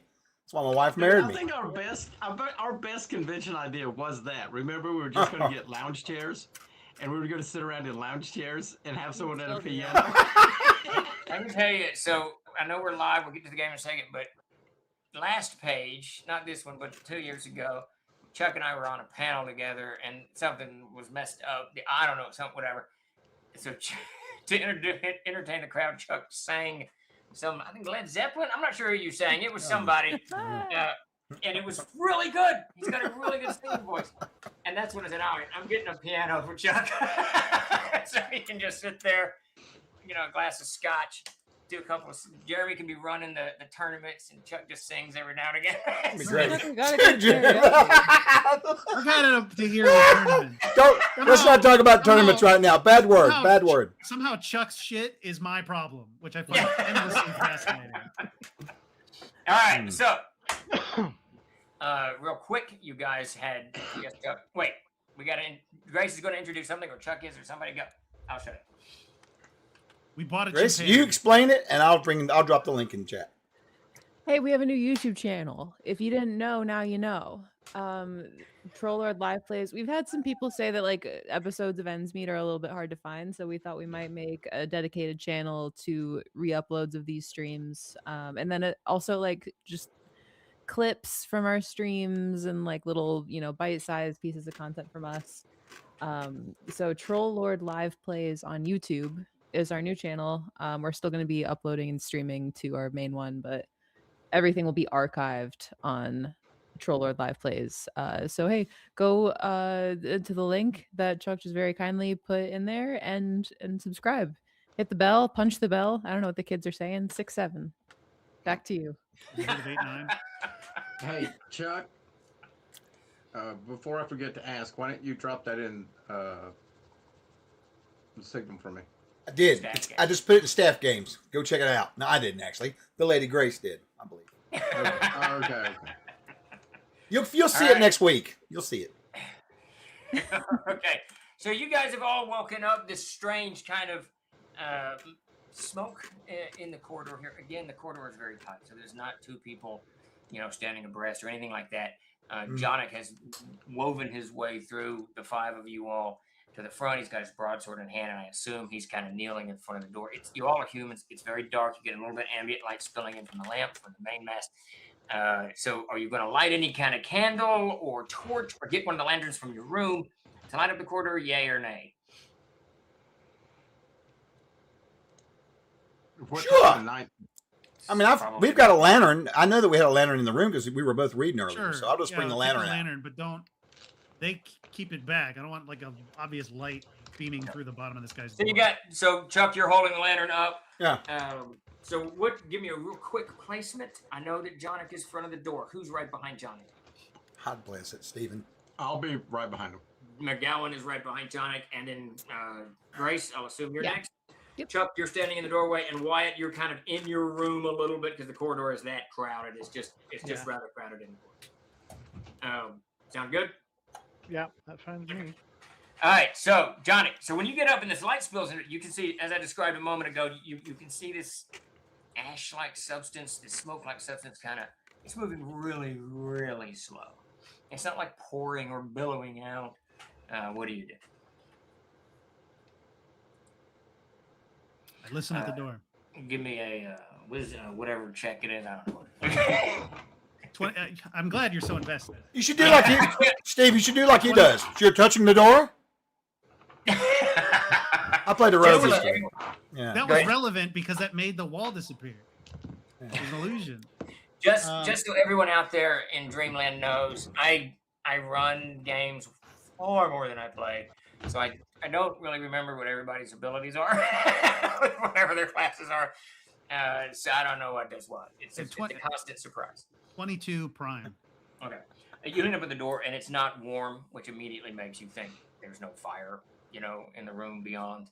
But you hear this has joined the fray. Kind of a cutting sound, like a dagger through dry cloth. I look over my shoulder at everybody. Open the door and step back. I smell. Locked. Do I smell anything? It's locked. Fuck. So you kind of take in a whiff, and suddenly you're suddenly transported, immediately transported, and you're standing on this blasted plain of nothingness, looking up at this crevice. You're kind of at the bottom of a very, very narrow crevice, looking up, and you immediately see that fellow, that endwise. You can see his mangled, chained spirit trying to climb up and out of the crevice. You can see other spirits around him as well. What do you do? I'm going to charge. A forward. new Does he see his subscriber good friend Larian? prepare for battle. Okay. Do what? Does he see his good friend the Ranger climbing back up? You know, his friend. The ranger's face wasn't carved off and added to a goblin shaman's face. No, it was not. It was probably just 8. That was, you were eaten by coyotes and rats on the forest trail, since your comrades did not bury you. Chuck, I do want to point out that they spent like 10 hours burying some stranger halflings. But you, anyways. All right, Davis, as soon as you run forward, you hit Johnny. Johnny, you're kind of turned around, gesturing to your comrades, and you can see McGowan kind of go stiff for just like a second, maybe 2 seconds. And then he lunges forward towards you. You can easily kind of step back or whatever, but then he stops. I mean, it's not like he's an automaton or anything. I'm gonna try and assume- catch him so he doesn't slam into the door and spoil our arrival. And then suddenly you're back in, and there is no smell, no distinctive smell. Okay. I step back for a second. I look behind me, looking for in front of me. Nothing. Nope, just your comrades all kind of looking at you now. So this chamber matches the ones that we've been staying in, presumably. Yes. What kind of locking was it? Just like a thing that I turn to lock the door? Or? Small keyhole. You have a key to your room, or one of you guys did. You were each given one key to each, so I guess Chuck and Davis have the keys. What are the odds that they bothered to get separate locks? Probably pretty low. I'm gonna try my key. It definitely unlocked. from scrapyard. Yeah.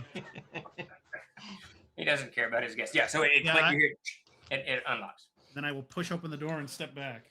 So there's a little bit of light in the room itself. You can see the lantern that Valen had is burned way down, and it's kind of flickering. So you get this kind of, spotty light in there. And a little bit of light spills in from Chuck's lantern that he's holding. So McGowan, you guys are right there when he opens the door. The room looks just like you guys. It's got 2 bunks against the wall. There's a little porthole there. Valen is laying in the lower bunk. There's nobody in the upper bunk. His satchel, his backpack is still kind of leaning. It's somewhat open. Some of his stuff spilled out on the floor. And then there's a book, a large book laying on the floor over near the corner of the room next to the slop jar. And then you can see Valen is laying on the bed, and he's got that chest in his hand, and it's been both of his hands still kind of wrapped around him. And immediately he looks like he's 95 years old. His face is dried. It's kind of sunken and sallow and all that. His clothes are sallow. But more bizarre than that, you see this small creature about 3 feet tall, crouched on his chest. It's kind of up. Its back is up against the box, and it's kneeling over Valen. It's got clawed hands. It's bluish black, huge eyes as it pivots to look at you, small wings, and on its 3-fingered hands, one of the fingers is this wickedly long claw, probably 8-9 inches long. And you can see he's slowly cutting open Valen's face, and he's split. What you heard earlier, immediately was the upper forehead and nose, and he's splitting down as the face kind of peels away. All around the room is this slight smoke, clearly seeping out of the chest that Valen was holding. And this little bitty creature, Chuck, I put that in the chat too. This little bitty creature pivots. It doesn't pivot quickly. It's got its claw into Valen's face, and it looks over at you, wicked, broad, toothy grin, and it just kind of looks at you. Johnny, what do you do? I've gone. Oh, I can't say nothing. You get the hell out of the way. No, well, when I pushed the door open, I went behind the Got wall, it. So. All right, Davis. So you're the only one that really sees this well. Jonik, you see it a little bit as you step back. Or Grace, do you step forward? You were next. Ren's pushing over and around McGowan to see like she's on her tiptoes. Let's step it back 2 seconds. Okay. Yep. While Jonik is picking the lock, I look back at Ren and just whisper, "Did you see anything?" Not whatever you saw. All right. I turned. Then I said, "I saw what's his name, Indy Wise again." I saw the little. Sick of hearing about this fucking guy. He's been dead for 9 months. Let it go. So Fuck. that's when the door. Oh, Jonik pushes the door open for a day and steps aside, and then I just look in as Jonik steps to the side, and that's what I see. That's what you see, and then Okay. Ren pushes kind of forward and looks in as well. I run in. Okay. As soon as you do, it immediately has this almost laugh-like hiss as it leaps toward you, and as it leaps toward you, its wings kind of spread out. It's the size of a large fruit bat. It leaps at you, and you can see Valen as the creature leaps off of him. His face just kind of peels back a little bit of dust coming out of it, and this creature leaps right upon you, Davis. Give me an initiative. And while he's doing that, Ren, what are you doing? Following. This is like that scene from Sinbad where there's that homunculus on the boat. 10. I do not remember that, but It's like a winged thing. It's kind of similar. It's on a sailboat. As a kid, I loved those Sinbad movies. All of them are awesome. You got a what, Davis? A 10. All right, you're going simultaneously with this guy. It leaps upon your face. Swing. Okay, wait. I'm going to tell you what I'm trying to do. Okay. As he's leaping up at me, right? I'm going to try to completely evade his blow, and I'm sliding on my back underneath him as he's leaping up, and I'm going to try to grab his legs. I'm dropping my dagger. Okay, so my question for you is, are you dodging his attack, or are you that's how you're attacking? That's how I'm doing everything. All right, so go ahead and take tell me what to do. I don't give a shit. Give me a dexterity check to see if you grab him. And as you're sliding on him, he's a little bit confused. So, Ren, as you're coming around, you can see this creature pivoting on his wings, trying to slash at McGowan, sliding underneath him. So you got a pretty clear attack from behind. But I want to swing at you, Davis. And what did you get, initiative, Ren? I also rolled a 10. Okay, Jesus, it's not bad. Triple 10. Oh yeah, yeah, Troza. That's right. Davis, what is your armor class? I'm guessing it's 10. 12. Yeah, I got look that. at you! You're all grown up. Are you wearing some type of armor? Normally, you're not. No, Oh, you got dex. What? You have dexterity. Yeah, dexterity. Okay. That's his armor. All right, so he slashes at you with both of those, and you can feel the claws kind of rake through your skin there, but they don't bring up blood. Just kind of bruise you a little bit, little welts of blood maybe here and there. Take your swing. Grace, what are you doing? I'm going to use an inspiration. Or I'm going to use a reroll. Okay. Oh, that's a lot better. That's a dirty 20 to hit. Are you punching the creature? Yeah, right in the back of the head. I'm trying to actually, I'm going to aim for its neck and I'm going to try to stun it with my fists. Okay. Stunning strike. So I got to ask you a question. Me? Are you wearing anything on your hand? Probably not. Okay. All right, so you punch it. Davis, what are you getting, Dave? What do you mean? What do you want? A face. 19 natural, 19, so 20. All right, so 21. You grab the creature slashes your chest there. You grab the feet. You kind of crash half into the bed, half under it. Ren leaps in the room. You can see her quite clearly because she's both of them are above you at this point, and she lands a blow on the back of that creature's head. Grace, give me a wisdom check as you pop this creature with such force. You know instinctively that you should crack its skull at the very minimum. I'm going to use another reroll. I'm going to use another reroll. That's very important language you're issuing there, Stephen. I think you're slipping that one by me.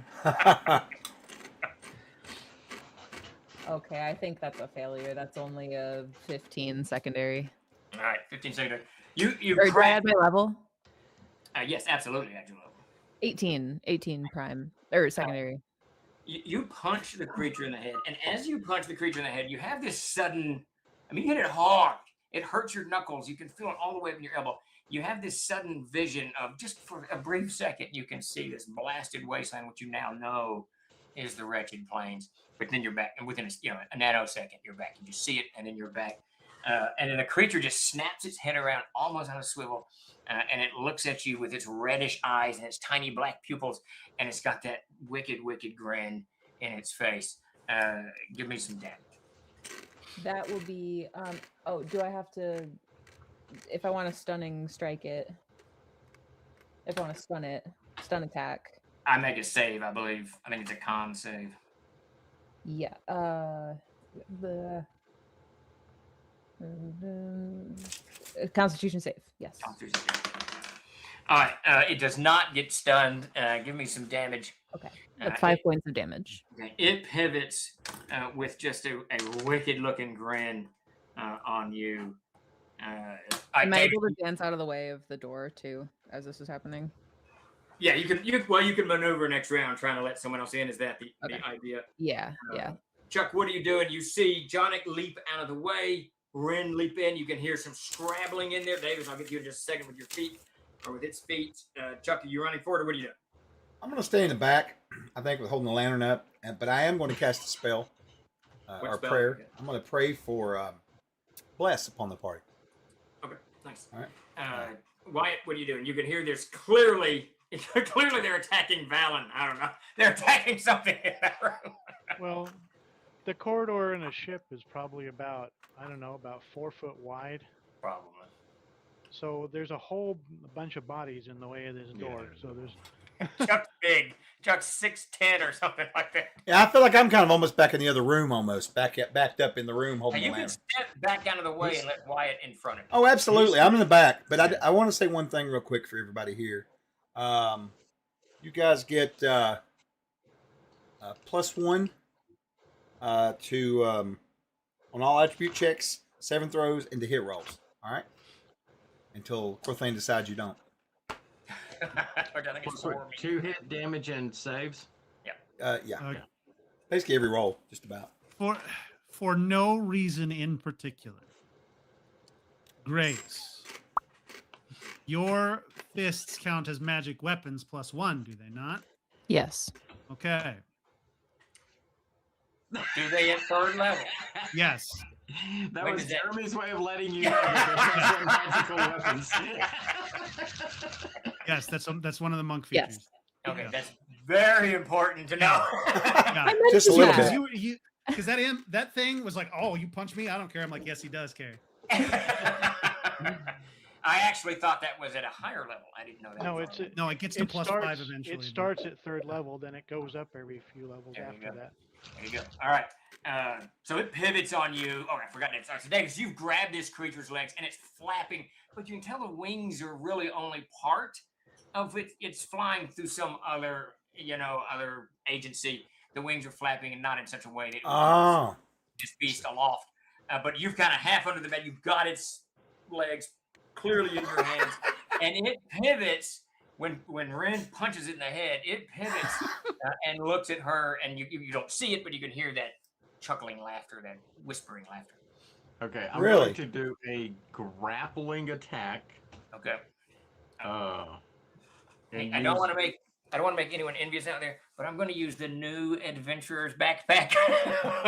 Oh, Which would well, look at already be- you. Fancy. Which would already be shipping if our shipping guy, Dakota, wasn't stuck in Colorado in 2 feet of snow. The hell is he doing? I'm sure he's been calling upset. Oh, I'm so sorry. I'm so sorry.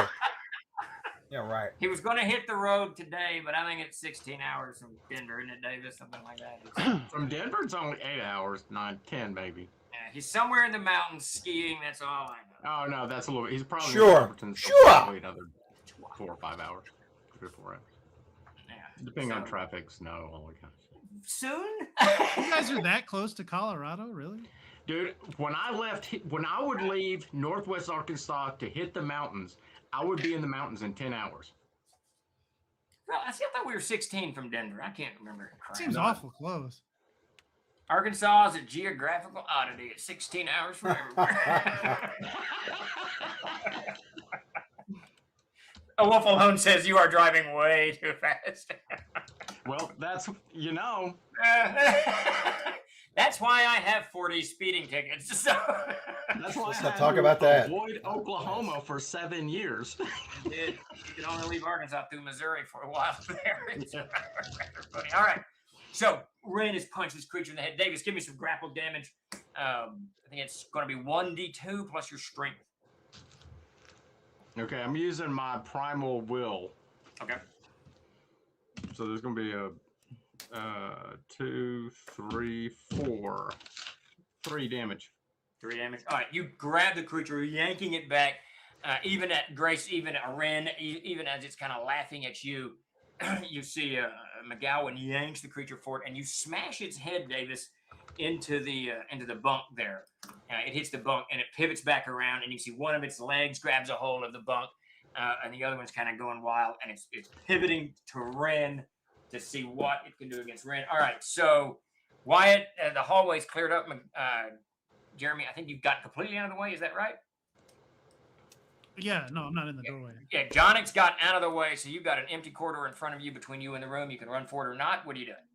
No, I'm. If I can see this, No, you got to run forward to see it. You're still in the hall. okay, I'm gonna step forward and see what's going on. Okay. Can I still do something at that? Yeah, you can half move and take an action. So as you come around the corner, this is what you see. You see McGowan on the floor holding this demonic-like little creature. You see Ren, she's kind of sidestepped or is sidestepping to the left to give more room so you can easily step in the room, and she's fixing to punch the creature again. So all three of you give me initiative. Remember, you've got, it doesn't affect your initiative, but remember you got Bless is on everybody. All right, I forgot about that. 6. I got a 9. 6. 7. Yeah, I'm going to kill Grace's character. You can try. You can try, buddy. You can try, buddy, with your 1 reroll. It actually doesn't. It pivots at you, and it grins at you, and then suddenly it's gone. It just vanishes in front of you, Ren. And Davis, there's some kind of something in your hand writing about. What did you get on initiative? 6. All right. So Davis, you're holding this big toad in your hand. All three of you can act, but the creature is gone. Davis, on your back, toad in your hand. Ren, you're standing over McGowan, and Wyatt, you're standing over McGowan as well. And at that point, Chuck, you hear commotion behind you as the captain explodes out of his dorm room. All right, but real quick, Davis, what do you do? Ren, grab the box. I'm getting up with the toad. I grab the box. I slam the toad in the box. And you're laying on the floor on your back. Okay, Ren, grab the box. And I squeeze the toad. You start squeezing the toad. Then Really? Okay. Ren, are you lifting the box? Yeah, I'll do that. See what happens when you squeeze the toad? Poison shoots out of its You glands. can see it's ever so slightly open. Wyatt, what do you do? Well, I was about to do something, but I guess his 6 beat my 7, so Yeah, I got a 9, so he got a 9. The creature did anyways. Yeah. All right, Davis, So- you start squeezing this creature, and this liquid, the toad it pees on you. Liquid starts coming out of its back. my God. on your squeezing hand. it so hard. Do you bite it? No. Stop squeezing it so hard. Put it in the box. I was going to put it in the box. Okay. All right. So Ren, you grab that box. Are you going to close it first, or are you going to open? You can clearly see this ash that's in the air, or whatever it is coming out of the box. I open it for McGowan to put the toad in it, and then close it. Okay. You pop the box open. You're breaking up. Can you hear me? Everybody can hear me? Yeah. Yeah. As soon as that box opens, so you've grabbed it. It's still on its tether around the dead Valen wizard. Wyatt is right behind you to the right. McGowan's laying on the floor beneath you. Chuck, this overwhelming weight of evil just cascades down upon your character like nothing Coram has ever felt before. It is something just happened out of your sight. The only thing you can see at this point is Johnnick standing at the end of the hallway, kind of half on the main deck, and the captain behind you. What? So which direction is this evil? Is this from the room?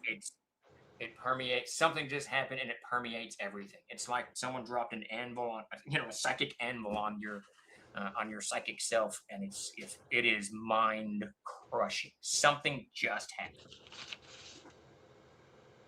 I'm gonna shout, "Beware!" No, I'm not actually. I'm gonna. Grace, I gave you some bad advice. Forget Chuck's mute. That's all good. I mean, I know. That's all that matters, right?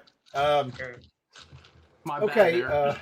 And I'm gonna look behind me. I guess I'm gonna try and look for a source of this, since it seems to be permeating. So it's When you everywhere. look behind you, you see the captain. The captain's opening the door, and he's got a lantern in his left hand, and he's got his night clothes on and a blade in his right. And he goes, "Oh my gods, what is going on here?" So you all hear that clearly. So back in the room, Davis, you keep squeezing this creature? Are you scrambling out? Not once it starts peeing on me. I'm Gross. Ew, yucky. not gonna be that mad. As soon as it starts peeing on me and shit, I guess instinctively, is the box open yet? Straight Coming towards evil. me? Yeah, I used my turn to do that. Yeah, she's opened the box. Okay, I reach up to put it in the box. Okay, so you just kind of sit up, so you're still on the floor. Yeah. And you just throw in that toad into the box. As soon as you throw it, okay, first off, I should say, so Ren, you see this, and Wyatt, you see it, and Davis, you're going to see it in just about 5 seconds when you sit up. Inside the box is just ash. It's just a fine ash inside this box. All right. So, and from this, you can just see it. Ren, you see it most clearly, but Wyatt, you see it as well. This mist and whatever it is, smoke is coming off of the ash very slowly and kind of spilling out and into the room. Close it. And then none of you hear Coram say "beware" because he's writing it on a slate. No, you probably don't hear me shut the door as I leave. Close the door, lock it, leave him in it. All right, so Davis, does anyone do anything as you see? I stop as soon as I see the ash and the smoke. I stop all of a sudden and just throw the toad to the side. Okay, it hits the wall. You know what?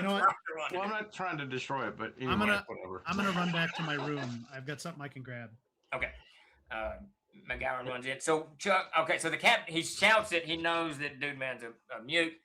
He shouts at you, Johnny, "What in the name of God is happening?" As he moves forward past the cleric. There's like a demon in the room. I don't know. I gotta go get a jar. God, then he pivots back around and runs back into his stateroom. Ren, what are you doing? Closing the box. Okay. You said that kind of closing the Right. box out. Red's slowly closing it, curious to see what happens. Oh, what I really want is to put some of the ash in one of her bottles. Don't do that. Do it. Oh, hang on. On an even number, I'm gonna do that, and on an odd right. number, I'm not gonna do that. Don't do that. Don't do that.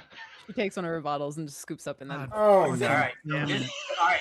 Wyatt, you hear McGowan goes, "Close the Jesus. box," and throws the toad, and Ren starts to, but you see her quickly whip a bottle off of her belt and start scooping some of the ash Oh, out. Just a little bit.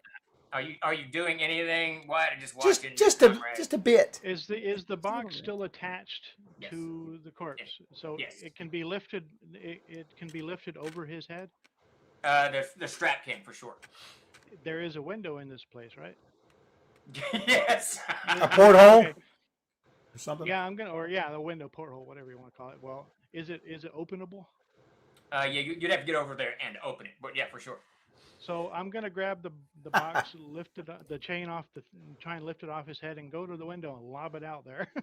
Okay, so you grab the strap this round, pulling it over him. Ren, you stick your hand into the box, and as soon as you can do, you see that ash kind of coil up around your hand. Some of it settles. It's wickedly cold. It's just bone-numbing cold as you scoop up a little bit of this ash into the bottle. And at that point, Wyatt, you got the strap off. And Ren, do you continue to close the bottle, or you closing both at the same time? She closes the bottle. Ah. Yeah, it's like a screw top. But I yeah, slam- lets the okay, box as go. soon as she's like done scooping her thing, I slam Scooping the box evil shut. up. Yeah. Yeah, and yeah. just I look at Ren and wink, and then You never know. You're ready. That's what I You was trying to never do, was know. get it Look, I and have a get demon out lord the here. portal. Woo! Davis, Okay. Davis. And then if Wyatt wants to take the box, I'll let him take the box. Okay, so Davis, as you're grabbing the box and Wyatt's got the strand and Rand is capping this thing. Before I tell you what you see, John, you got back to your room. What are you getting? I'm throwing open my pack and I'm producing a crock that I bought, about this big, around, that high, with a cork seal on it. Okay. I got it for grease, but I didn't get any grease, so it's just a big empty jar. Okay. All right. So you bring it. You're running back to the room. I'm running back. I'm gonna try and slam it over this toad and basically. trap Oh, this toad nice. in the Okay. jar. Chuck, are you doing anything while all this is going on this round? Other than rethinking my choices in the past, no. No, I mean, I'm watching what's going on. It seems like they've got things sort of in hand. I'm a little concerned about the demon lord she's put in a bottle, but other than that, I think we're okay. It's gonna be like some lich's bones or some shit. Like So Some you've crazy moved shit. forward. You've moved forward to look Yeah, at so I can it. see what's going on because of this over sense As of evil. Jonik runs back in the corridor, the captain comes running in, running back out, and you can see he's got a holy symbol of Gloriana in his hand, and a blade in his right hand as he's running forward. Really? As all of that is happening, you can see Ren's right hand that was holding the bottle as she's stopping it. You can see the veins on it. Oh no! It's the hands kind of turn really, this color white, pale white. And you can see the veins on her hand just popping out. Okay. I whip off my belt as quick as I can. I'll start beating Ren. Yeah! What the? What? He cut your hand off. Oh my god! The party's overcome with madness. I thought you were about to make a tourniquet. Ren, your hand! And I'm getting my belt. I was afraid that's what he was going to do, Jeremy, was chop her hand off and then tie it. That's what he's doing. Yeah, I got a tourniquet. I'm going to make a tourniquet out of my belt. Is it spreading? Yeah. It's slowly moving up your hand. Oh into no! your wrist. Oh no! She's going to have a hook. Priest! Is it poison, toxin, paralysis, polymorph, petrification to death?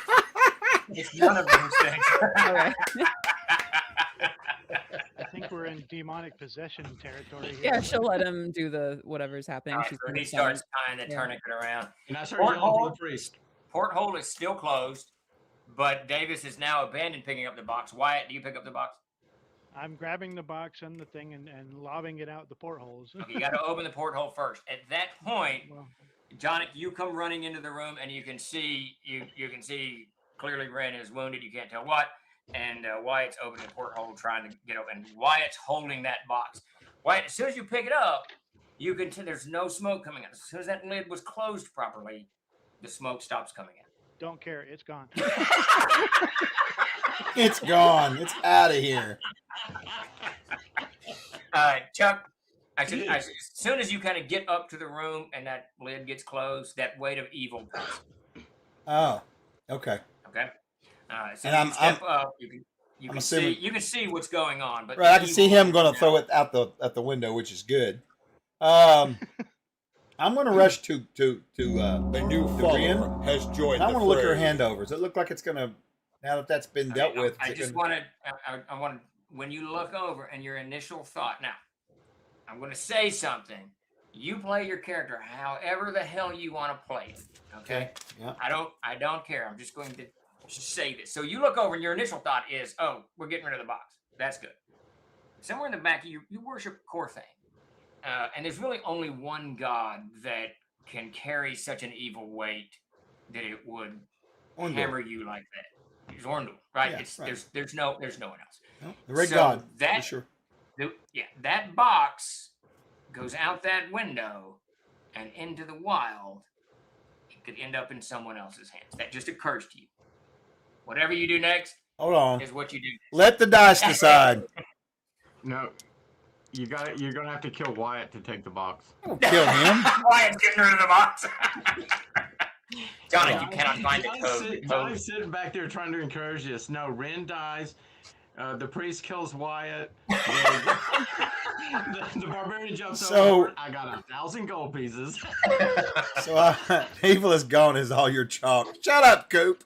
Anyway, I'm going to try to stop Wyatt if I can for just a moment, and I'm gonna be like, and he knows I'm a holy man, so I'm gonna reach out for the box because I think I could probably dispose of it better than just throwing it out there for anybody to get a hold of, right? Well, now you can't say any of that. No. Well, we're in. But I'm not. We've traveled enough together. We can communicate. So. Where the fuck is the toad? All right, I'll get to you in just a second, Johnny. Now, Wyatt, you got that porthole open. Your fish checking out, and then the priest grabs a hold of your shoulder. I don't stop. It's going overboard. We're in the middle of the ocean. I don't care. I'm gonna try to grab it, Steven. I definitely don't want that out in the air. There's no locking mechanism. It's just a lid being held on by gravity. Right. So if you guys start fighting over it, what are we rolling? What am I rolling? Initiative. Chuck, I'll give you all my rerolls to win initiative on this. How many is that? Because I don't know if that's going to happen or not. 4, 5, 10, you said? 7. Yeah. Oh, shit. Hold on. I got to put my eyes on. Well, Chuck's got 972 rerolls himself, but he'll never use I them. do not have that many rerolls, Jeremy. Davis used all his rerolls. I used a lot of them. So what happens if we tie? And then you both go simultaneously. So then it's going to be, if you get a successful dexterity check, you can grab the box. All right. If he wins initiative by really more than 2, it's going to have to win it. I tied him. I've tied him with 4 rerolls. Okay. All right. Give me a dex check, Chuck. Dex Or check. are you grabbing him, or are you grabbing the Oh, box? no. I'm grabbing the box. No, I'm not going to grab him. No. It's too public. All right. So. What?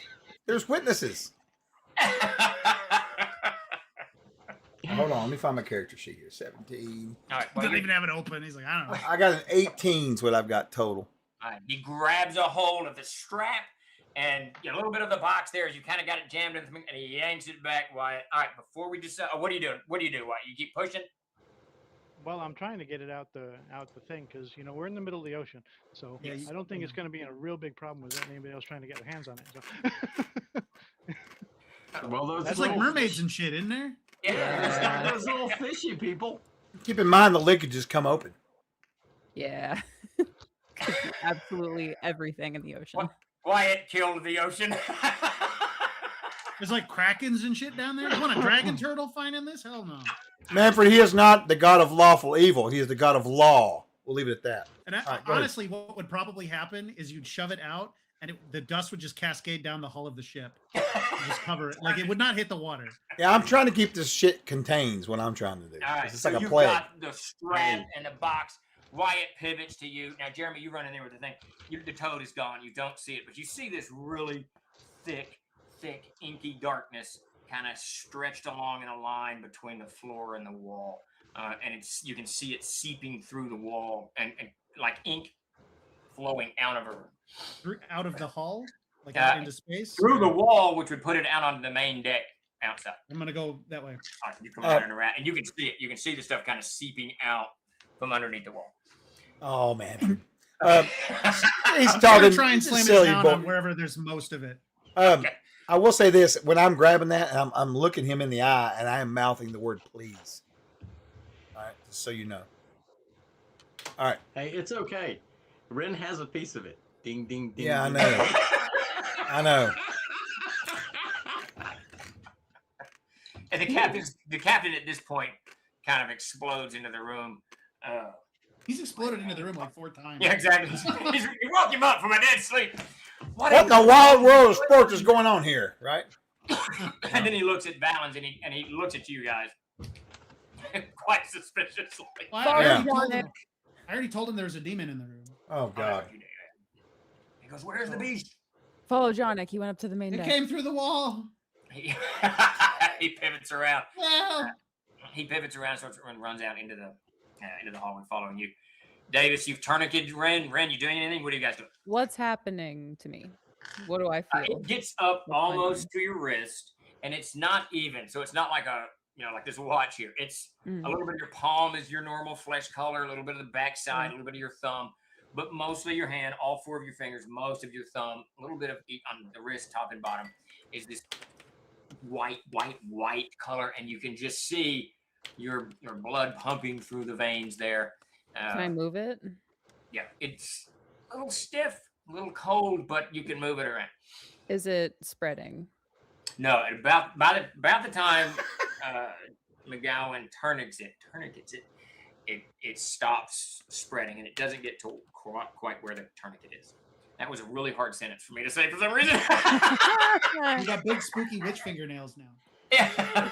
What's going on? I just want to add real. We'll determine. Oh, sorry. I was just going to say, I got to share this. Dat Sadness said, Corthane famously the guy who didn't lift the ban on gods even after Unclar invaded. He's not wrong. He's not wrong. That's true. Anyway. What? There was Unclar blinded him. He blinded him by vomiting the War of Worlds and creating a shroud of darkness. right. That's Is pretty there any way to determine if it is the tourniquet that is stopping this thing or if it is just done short of removing the tourniquet? Your instinct tells you that it's just done. Okay. But the tourniquet has definitely slowed the blood flow back to and from the hand somewhat. But that can't go on forever. It'll necrotize. So. I think it's already doing that. Oh. She's going to be undead. She'll stop McGowan from reaching for his like Got a knife or whatever. I guess.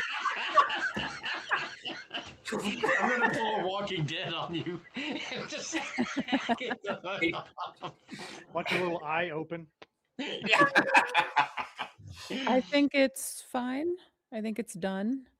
Priest. Just I reach over and I punch the priest on the shoulder. I'll remove the tourniquet while he's doing that. Okay. Try to, I'm like, not deaf. I can hear you. I look move my at you. fingers. I'm in the middle of a battle of wills right now with my friend here. So, what do you need? Your brand. Yeah, Wyatt, are you pulling the? Oh, sorry. I walk over and I grab it from Wyatt. Might want to wrap the strap around it so it doesn't open. Okay, I wrap. Well, hold on. I have a hold of it. You're not wrapping the strap around shit. I thought Wyatt still had it. Oh, okay. No, No, we were. kind of They hanging. both We're have a kind of. hold We of both it. have it. They're having a moment. I was suggesting that he wrap. Okay, I stopped a moment. I grabbed the fucking thing out between them. Well, hold on. No. He's actually trying to help. He's wrapping it around. I hear what he's saying. Right. That's good. Okay. That's good. I was waiting for you to come up and go "Toot," and knock it out of our hands into the water or some shit. So Scatter Fill across it out the everywhere. All right. So Jonik, the captain, comes up to you, and there's a little bit of this kind of darkness, kind of waving up around it, kind of coiling around the jar that you have, and you know some of it has gone into it, but it begins to dissipate just a little bit. I'll flip the jar and put the cork in it. Okay, you flip it over, cork it. Some of the darkness is still there. You can see it's kind of the darkness that remains kind of bunches up a little bit around the the floor. You know what I'm saying? Like a ball. It almost becomes a ball, but about the size of a beach ball. Inside the jar or around the jar? So you know some of the darkness is inside the jar, or you're pretty sure. But that darkness that was on the outside of the jar just couldn't get into, is kind of coalesced right there. And the captain he's just stepped back and he goes, "By the gods, what is that?" So how big of a sphere is it kind of assumed? About beach ball. A beach ball Shit, that's pretty big. But even it begins to dissipate just a little bit. I'm trying to scoop more of it. Oh God. I'm trying to scoop more of it. My thinking is that it won't be able to reconstitute if it doesn't have all of itself. Nice. You pop the lid off and start to move it. You can't actually, your hand just passes through it, but you can tell when you put the jar into the jar actually will scoop some of it and you can cap it. So you start doing all that. You get some of it put in, and then you spy, off to your right, you see this pretty large toad. God fucking damn it! It's the toad! It's the toad! It's leaping across the main deck, heading towards the starboard side. Go get that thing! The captain turns around and goes, "What the?" And he leaps at it and swings at the toad. Right. Someone roll for the captain. I'll roll for him. Chuck's got it. Wait, Yeah. is it a giant toad? Oh, it's the one you were holding. It's pretty big. All right. Like So a cane toad. what's a captain welding? It's a long sword. He comes out. He leaps in the air with that long sword, and he just trips all over his ass and lands flat on his back. As I rolled a 1. He trips over his pajamas. Yeah. He hits the ground. He slides across it. He hits the ground, and you can see him, Johnny. You see him as he hits. He goes, "Fuck!" And you see the toad just go. and leap over the side of the moon. Oh man! Yeah. And he sits up and he goes, "You got away!" And Yeah, I saw that, man. You can smell a little bit of the liquor on his breath. Just so you know, this was a Troll Lord Games die that did this to me. It's a 1. Oh, there you go. All right, so It's back in the room. Fucking wino. Jeez. Wino. Back in the room. Toad slime. The gallon. Hey, Jeff. Pour all 3 of you holding the trunk. Is that where? What are we doing? Someone yanking it? What are we doing? It appears we have some sort of standoff. Wait. What are you asking about? All 3 of you are holding the trunk. Yes. No. Oh, no. I took it, wrapped it up to Wyatt's suggestion, and I've got it secured. And I've actually tried to move back into our room so I can get it. No. Take care of Ren. Her hand. She's cursed by some, like, demonic thing from hell. This All right. is your job. This is your calling. Whoa. Easy. Problem. That's not my job. My job's to tell her how to act. Do this. My job's to tell her how to act, not anything else. But let me go over. I'm gonna give a physical check on her and see if she looks like she needs. I do have a restoration spell. Lesser. Ren, while that expanding is going on, Ren, while that expanding is going on, you're holding your hand like this. She's looking at it, yeah. When Examining. you're holding it, looking at your comrades, you can hear it talking to you. Oh, My hell, hand. far. I am definitely doing a physical check. Your hand starts talking to you, and it starts Talk going. to the hand. What the? Wyatt, just throw it overboard. It doesn't move. It doesn't move like that. But you can hear these voices in your mind, and it's multiple voices going, "Be quiet. Be still. Be quiet. Do evil shit, it will be funny. Yeah, really. Be quiet. Be still." You can hear So- this over and over, and it's multiple different voices. Some male, some female. Now, Some in languages you can't tell, but you can tell when they speak the language what they're saying. I've walked over to her, but I'm not. Yeah, and at I'm this just point, watching. you wrap the thing up, and then you're Yeah, standing. I've got there. it. You can see her physically looking at her hand, which would be normal. And I got to hold my holy symbol, but I'm looking at her like, and I'm looking at your hand, looking back at you like, what's the deal here? How are you She's reacting? not looking at you. She is. Sure. Her eyes are kind of locked in her hand. Uh-huh. And I think her eyes are glazed over. I think that she's trying to quiet her mind and obey the voice. Oh, fuck that. All right, let me hold Be on. quiet and be still. All right. Where is that spell? She's leaning into it to see what it has to tell her. As soon as you quiet it, as soon as you quiet and calm down, and you can hear the voices again in your mind. Mhm. Leave us be. Leave us be. We can guide you. We can take you. Leave us be. Well, you like bored at work today or something? What kind of shit have you done to us here? My God, Yeah. this ain't cool, dude. Manfred just shouted, "Cut it off now!" She All right, I'm gonna do it. Wait. thinks but does not speak aloud the question, "Where will you lead me?" Wherever you need to go. God bless it. And then it's Damn quiet metagame and and just- shit. And then the word endwise, endwise. We can guide you to endwise. Maybe this isn't so bad, she says aloud. So you all hear that. John, about this point, what are you I'm gonna walk. I'm gonna attempt to try to see if there's something I can do about healing this, getting rid of this. That magical darkness gone. I'm assuming It that's begins what to that dissipate. was. Yeah, you can tell it's just dissipating at this point. Yeah. It's saying you can lead us to Center. endwise. Whatever spirit was in the dust, it's talking to me now. It's like it's inside me. All right. Is there any evil coming out of her? I need to know right now. Just kill her. Do you still have I mean, do you still have detect evil? up I in can your make it head? happen again. Yes, sir. I can make it happen if I need to. You don't feel anything. It's 10 minutes like a level, so I'm figuring I've probably got it for at least 30 minutes. I'm sure.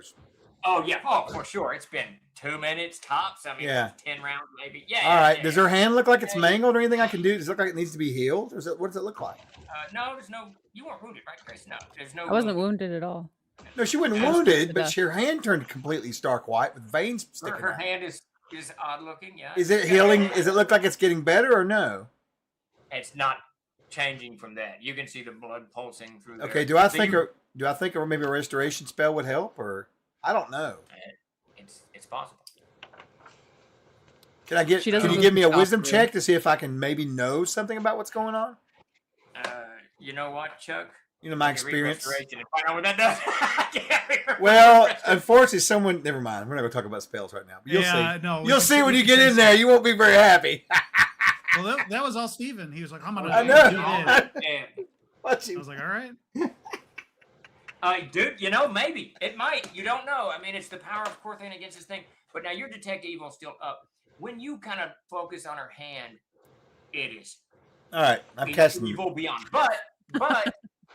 But it immediately as you focus on it, the evil just kind of contracts and is almost non-detectable. I mean, Oh, it's really- sure, absolutely. It's Yeah. like the power of Corthain drove the evil Oh, out. must have. But you know what? Let's just put a little icing on top of that. I'm going to cast restoration. Yes, you have something to- Bullshit. That. Okay, So- when Grace says, "I embrace the power of evil in my hand," or what? That's. I don't that think was she the said long that, term. but that's what she was thinking. Yeah, right. She says that out loud, and her hand just immediately disappears. Stretch Your her blade. before that leap. So, being with you for a long time, Ren. What did you say? I can't. Whatever it was, I can't Well, remember. she just said like maybe it's not so bad. This thing, Right. whatever is inside of it, whatever was inside the dust might be in me now, and it's telling me that it can lead us to Endwise. She says what it's telling her. All So- right, so I'm immediately 100%, 1,000 suspicious All because right. I had that vision beforehand, and now that dust is on her, and it's telling her something, and I'm like, this is not right.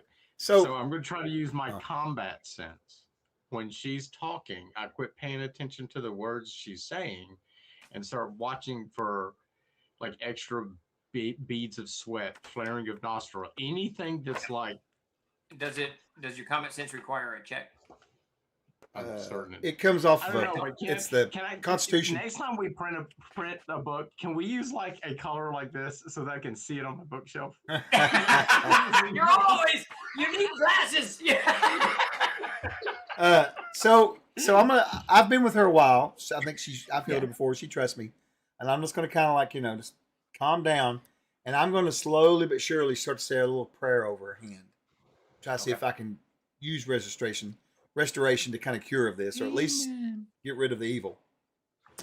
David, No, okay. but it can't. It doesn't say it needs a check. But I'm just going to say, in this instance, I would say it would require a check. Yeah, no, I'm looking here. It does not. Combat sense, it's just an automatic doom of flushing. It's a combat ability. To do what I want to do with it, but Right, what right. it is trying to detect a foe. Yeah. Is what I'm trying to do. So you're using combat sense not in the way it's set up in the book. You're really just kind of intuitively, because you have combat sense, intuitively seeing what your No, opponent because is I doing. suspect Ren is a foe now. Okay. Yeah, do a check. Let's do a check. I think that's what are your primary I attribute. don't think it should be automatic in any respect. Yeah, And this is just a Primary attribute. So Constitution, I think about that. 7, 8, 9, 9 primary, so nothing.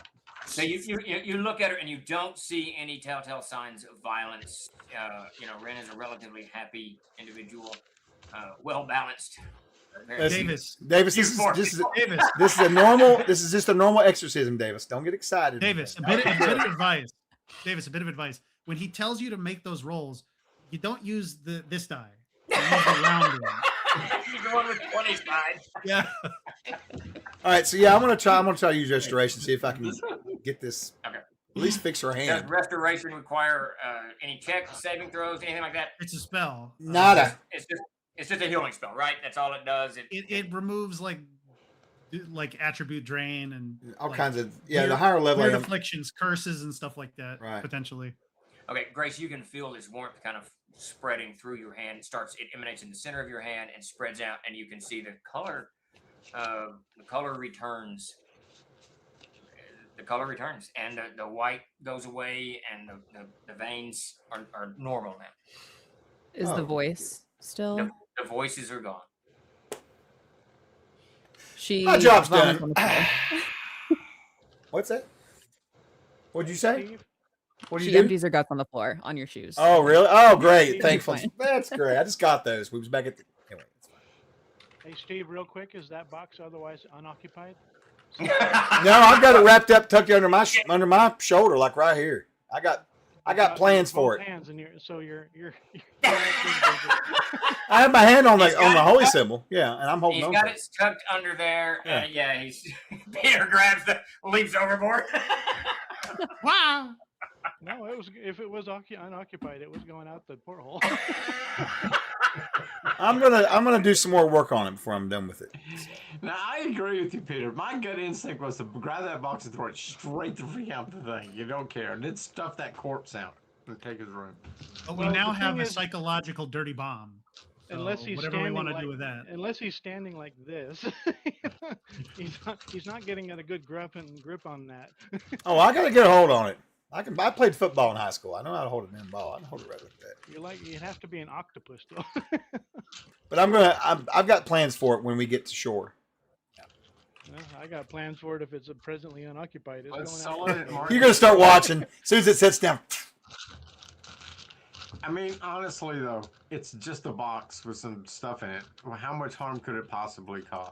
Yeah, well, it's already caused a certain level of harm. Yeah, that's why it's going exactly. overboard. I don't want it loose in the world though. I want to get rid of it in a proper way. Was there like a flayed man in the cause bed more or harm something? and- Or we just there's like a corpse in the room, right? Yeah, his face is split open from that thing that was eating on him. Oh. It's We're gross. just having this Over. pleasant conversation as the dead man, horrifically mutilated, 4 feet away. I go over and cover his face with the sheet. Okay, and you can see Davis. All of the moisture's been. It's literally like an old person died and has been laying here, partially mummified. I'm gonna go through his shit. Okay, wait a minute. So Johnny goes. Everyone's in the room now, crowded in here. You can fit in here, but you're kind of crowded in here a little bit. Steven, I'm actually not going to stay in the room. I'm going to go back to our room where me and Wyatt are staying because I need to do some things with this box, and I'm going to pray to court thing. That fucking toad. That was Ren crazy. also is going to flee. She's going to go up to the deck, Oh, and just get Okay. fresh air. Before we uncap what happens next in the room, I want everyone here. I want to talk to the stream. I want everyone to mute or just leave. Go away. Mute so you can't hear me. Watch up. Oh, we yeah. have like 2 minutes. Just throwing that out Yeah, there. I just realized what time it was. I was like, oh wow, It won't take long. I just need everybody to go away. you want us to not listen to you is what you're saying. Yes, or hear anything that I say or any of that stuff. Yeah, no worries. Uh, I can deafen everybody. muted. Maybe. All right, so everyone out there, just so that you know, Grace, you can feel, you can hear this voice, and it's ever so slight echo of the voice, deep in your subconscious. You can feel it, and you can hear it. So, just so that you know that, and I'm assuming you're out on the main deck. Yeah. What does it say?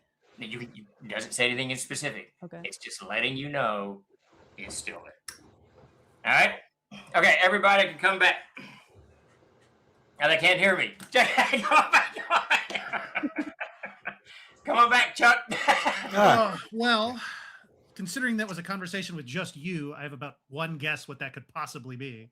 That wasn't a conversation with it. It was a conversation with the chat. What are you talking about? I wasn't listening. You were making faces. Nick was talking to me. Oh, okay. I was watching stream. Got it. I was just talking to the chat. out there. Not the chat. Whatever that's. Is that the chat? Yeah, that's the chat. Yes. Yeah. got it. All right, so Viewers. real quick, because we got to wrap it up in like a minute.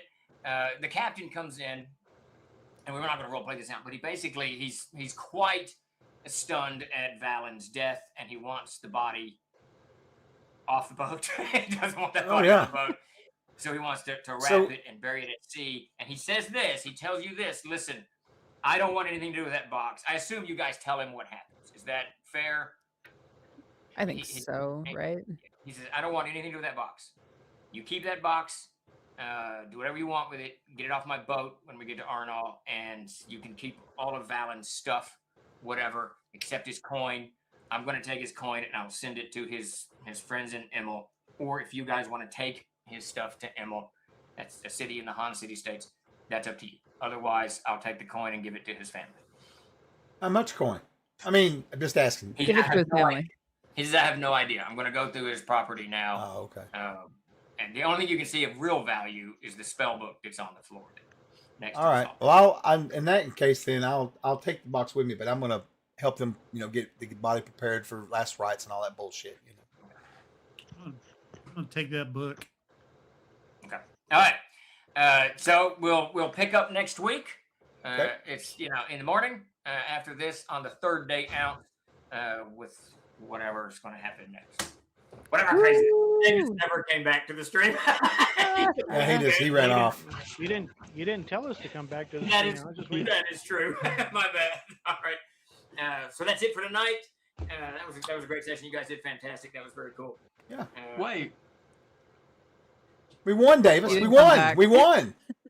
We all leveled up. The captain said if you take the box and get it off my boat, you can have this wizard's belongings minus the coin. So your comrades agreed. So I dive in the water. so We're gonna go see the mermaids. so we'll be back. This will be back next Monday, right? We're on schedule for next Monday. Yes, we're good to go next Monday. We'll be on streaming 6 Central Standard Time. Yeah. And thanks you guys for hanging out too. Oh, we got some giveaways. We Thank should you probably all. do that real fast, right? Yeah, do the giveaway. This was a huge turnout, you guys. We didn't stream for like a month. And we figured you you all guys came would be- back in force. That's right. Thank you very much for watching. Thank you all. You can Yeah, always outta you here. can always count on family. So Except Yeah, Jeremy. Jeremy hates everyone. Jeremy, Yes. He said quickly, yes. I have nothing but contempt for you all. You Your did- being here reduces your esteem in my mind considerably. Oh God. All Leave the let's do snowbound. those giveaways. And yes, we'll be Follow back Live tomorrow Free evening. Channel. We'll be back tomorrow evening, Coop, for Steve's AMA, where he takes questions to the community. We talk about updates, and we try to squeeze in some aired lore when we can. Then may you all get another foot of snow. Wow, bro. All right, anyway. All right, I'm going to close these entries out. We're going to do three giveaway pulls. There'll be a link pop up in the chat. If you're not a member of our Discord, just hop over there real quick. Obsidian Risk, Scott will get you. You can DM him. You can ask around. We'll get you the code. Most of you know how that works. And we're going to do it right now. All right, so kiss my ass, Jeremy. There we go. Moose. No, Tell him, Moose. Tell him. All right, so for this first pull is going to be for a $15 code off the store. Right. 2 of them in a row. All right, two, dos. First winner is going to be Sundance Kid, rock and roll. Congrats. Ooh. And Congratulations. our next winner I for despise you $15. slightly less for winning. Good job. What the? All right, the second $15 pull is going to be Dat Sadness. Congrats, Dat. All right. And then for our With that last said, pull, you're all right. our last one's going to be for $25. All right. Codex bundle for me now. I hear you, brother. Has joined the Awesome. fray. And this is for $25. Here we go. It is going to be Player Sum. Adam. All right. Congrats. All right. Congrats, Not without their everybody. charm. That is very nice. Please ignore the youngest old man in the room. Lucia, thank you, buddy. Yeah. We appreciate you.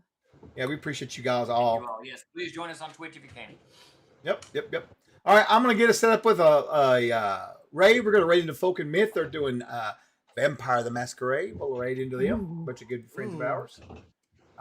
And like I said, we'll be back tomorrow evening for the AMA with Steve.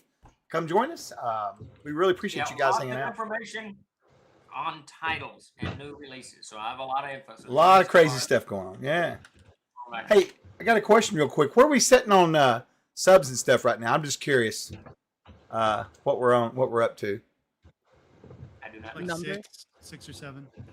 All right, Yeah. everyone, get your guesses in right now. Over or under. Now she's looking that up. I want to say, Chuck, Over. fantastic job on the overlay. That looks great. Ah, thank you. Grace, that was a great intro video. Fantastic. Thank you. Yep. That's good stuff. Good stuff. How many do y'all think we have? I have no idea. Jeremy thought 6. I'm gonna go. I'm gonna go with like 80. I'm going to go with 12. 62. Oh, very do right nice. now. Very nice. Very nice. All Nice right. respectable number. That's a very respectable number. So we're gonna raid into Vampire or into Folk and Myth. Give them a follow. They're good folks over there. They tell some really good story. Let me tell you. That's all I got. Thanks, guys. We really appreciate you. We'll sit you on the next side. All right. Thank you all. See y'all. All right. Peace. Bye. Trolls